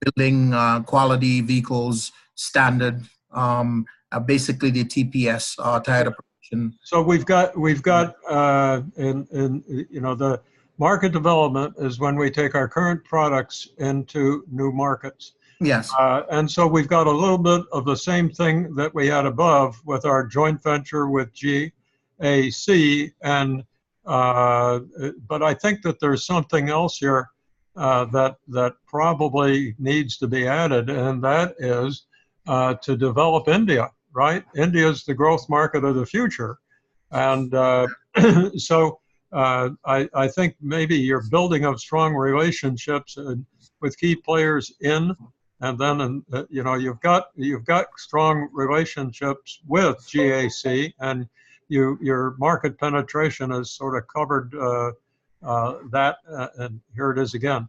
But I think that after the word "in," we put India. I think that it's going to be a big challenge to develop an infrastructure, a marketing infrastructure in India, right? Yes. Please give that some consideration when you're editing. Okay. Okay. All right. And we're looking at product development. We're looking at a strong R&D division and the Prius hybrid and EV models.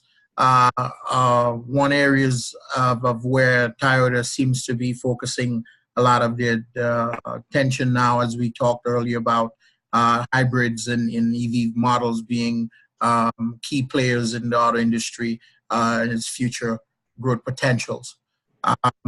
Product proliferation, we're looking again, we can talk about the electric fuel cells, product diversification.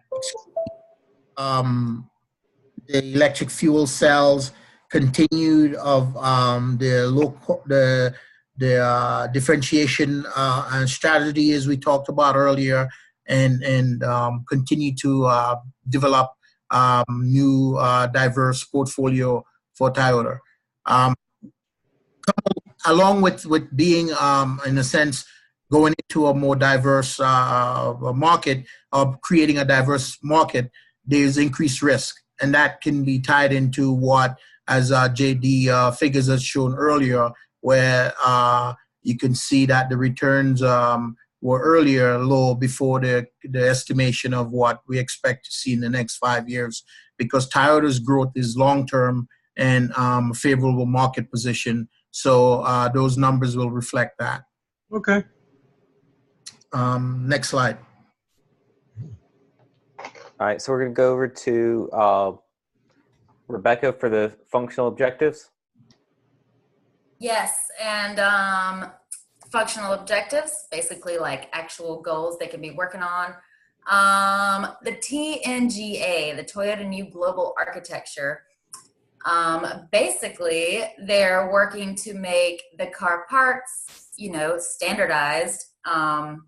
Cars, same on the inside, different on the outside is what they're going for. And that's going to be amazing. Can you imagine if all the cars had the same car parts? It'd be so easy. So they're working on that. And the mass production of alternative fuel vehicles. An idea for that is they could invest in charging stations in America, in China. That would increase brand recognition and encourage people to get electric cars. It would tighten their grip on the electric car industry segment. And automated driving technology, Tesla is working on that. I think Toyota is also working on I know they're definitely working on automated driving. And if they could beat Tesla to like a consumer, practical automated driving car, that would be amazing. And I'll add something to what Rebecca is saying, which is great. And she touched on it here, is that by Toyota standardizing their, trying to standardize parts where they can use the same parts on different models, it can also help them to achieve what, a term that we've heard before, economies of scale. Yes. I mean, they'll be making the same parts everywhere. Thanks, Rebecca and Vern. So what we're gonna touch on next is going to be on integration, both horizontal and vertical integration. So for the horizontal integration, we're looking at acquisitions, mergers, joint ventures with competitors. As I think it's been mentioned numerous times, Toyota and General Motors did a joint venture in the U.S. Called NUMMI. It lasted from 1984 to 2010. Actually, the facilities now is being operated by Tesla for their vehicles. They've also partnered with Daihatsu in 1967, and they're actually become Toyota actually completely purchased them in 2016. An interesting one, and you see it both in a horizontal and vertical integration. In Toyota and Mazda are doing several joint ventures together. One of them is called the Mazda Toyota Manufacturing, that was finalized in March of this year. It's for a manufacturing facility based in the U.S. They've worked with Microsoft, partnered with them for the technology, in-car technologies for Toyota vehicles. They've collaborated with BMW to produce a vehicle that will share the same platform. So the old BMW Z4 is going to share the same platform as the Toyota Supra. So it's a pretty interesting collaboration there. At one point, there was talk between the two companies about working together for electric vehicles back in 2012. but it really hasn't produced any results and didn't really go anywhere. And as mentioned multiple times, they've done a joint venture with GAC, which is a Chinese company. And what they're actually is going to enable to do with some of the manufacturing side is for the Toyota to be able to produce 1.7 vehicles every year by 2021. So what this will allow Toyota to do is to they can actually meet the demand that could exist in China.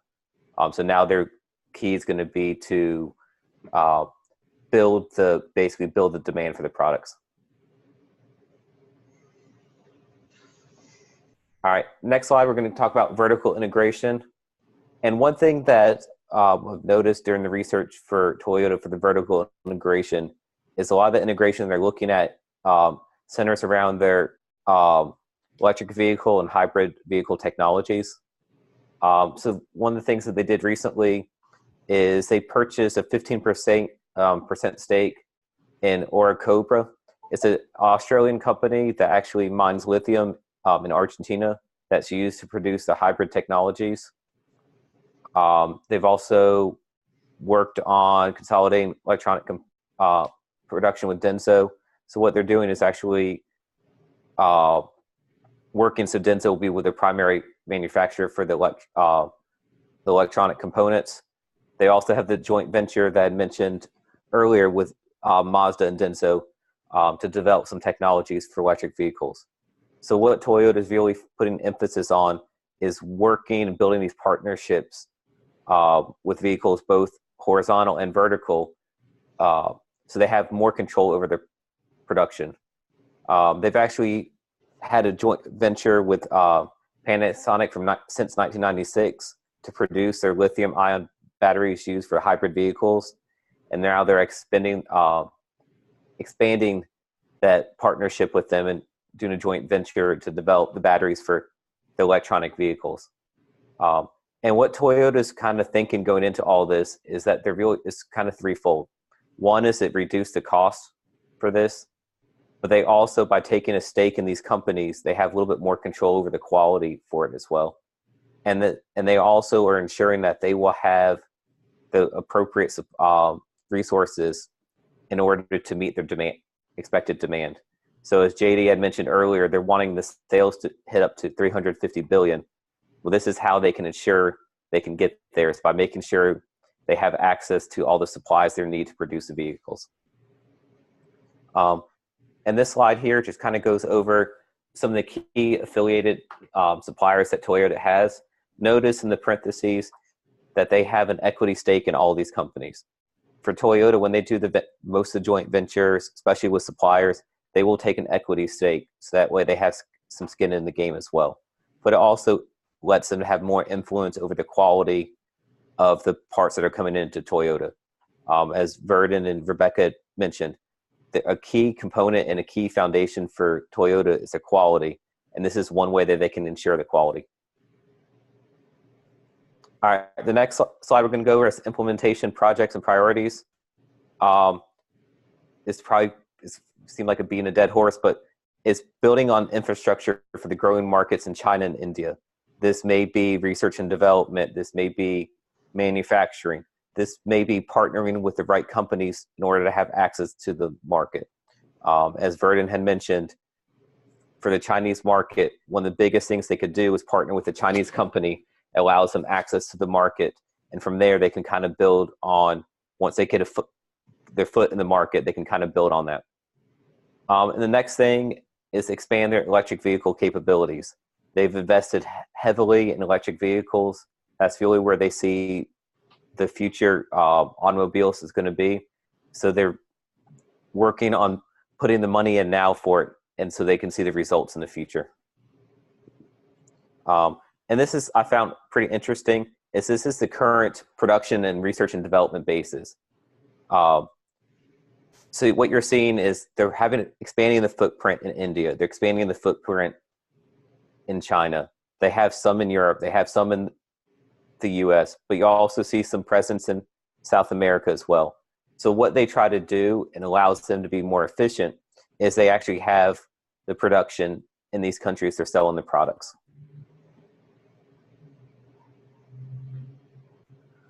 All right, and the last slide for is kind of some of the conclusions and recommendations. One of the things for them is they need to build on their strengths in innovation and manufacturing while maintaining the Toyota way. What this basically means is that they're known now for their innovative technologies, for their hybrid technology. Instead of working on the weaknesses, building on their strengths for this, for the manufacturing, for the efficiencies that they have with it. Keep building on those things. And then with the Toyota way, it's kind of highlighted some of it's with their practice in manufacturing, but also for their culture. The Toyota culture is a huge portion of how Japan operates. Invest in key growing markets in China and India. Once again, you can see what the populations are currently at in China and India at about 1.4 billion in each. And with India expected to be reaching 1.6, 1.7 with such a small portion of the population that has vehicles. It's a huge potential market there. And expand their capabilities through joint ventures and partnerships.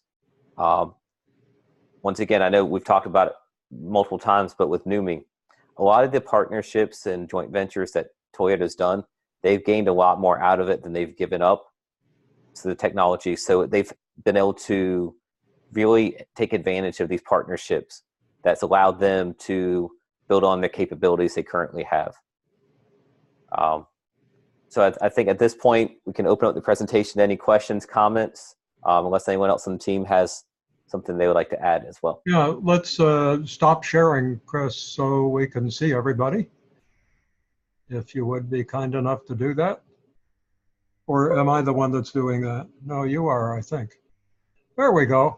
Well, we've got Carrie and Candace and Brooke and Nick and Mark. Well, we've picked up a few, and we know a couple have already left. So great. Thanks for being here, you guys. I've seen some of your chat comments along the way. I won't repeat those for the YouTube audience, but anyway, we saw them. It's been a really good presentation, obviously very thorough. But as you know, I have to come up with grades here for this thing. And I really don't think any of you are going to be disappointed in your grade. This was a nice job. Couple of little glitches that we need to fix. The one that stands out the most is on the Ansoff matrix in my mind. If we can just sort of get that squared away. When we're done here, which will be momentary, I am going to convert this recording into a Zoom file. It's a condensed file. And then I'll upload that file into YouTube. The time required for a file this large for those two conversions is a long time. So I won't wait for the new version of this PowerPoint. I'll start as soon as we hang up to begin the conversion. But if you will send me, I think we talked about a couple of edits in the PowerPoint file. If you send me that, then I'll make sure that that's the one that gets on the Moodle file for, so that everybody can have the right information when they're reviewing for the exam. But again, you know, thanks to you guys for presenting first. That's scary. That's anxiety provoking and all the rest of those things. But I think I chose the right team to go first. Now, Carrie, Candace, Nick, Brooke, Mark, if you're there, why don't you turn on your camera? Hi, Brooke, you stuck it out. Okay, Candace, are you still there? She's gone. Carrie, Nick, Mark, there. Oh, Candace is there. Okay. Well, you can turn on your camera. Candace, she's shy. Candace is shy. Carrie, are you there? Nick, are you there? Okay, I'm going to stop. I think I'm going to stop the recording, and just because it's so long already. Hold on just a second.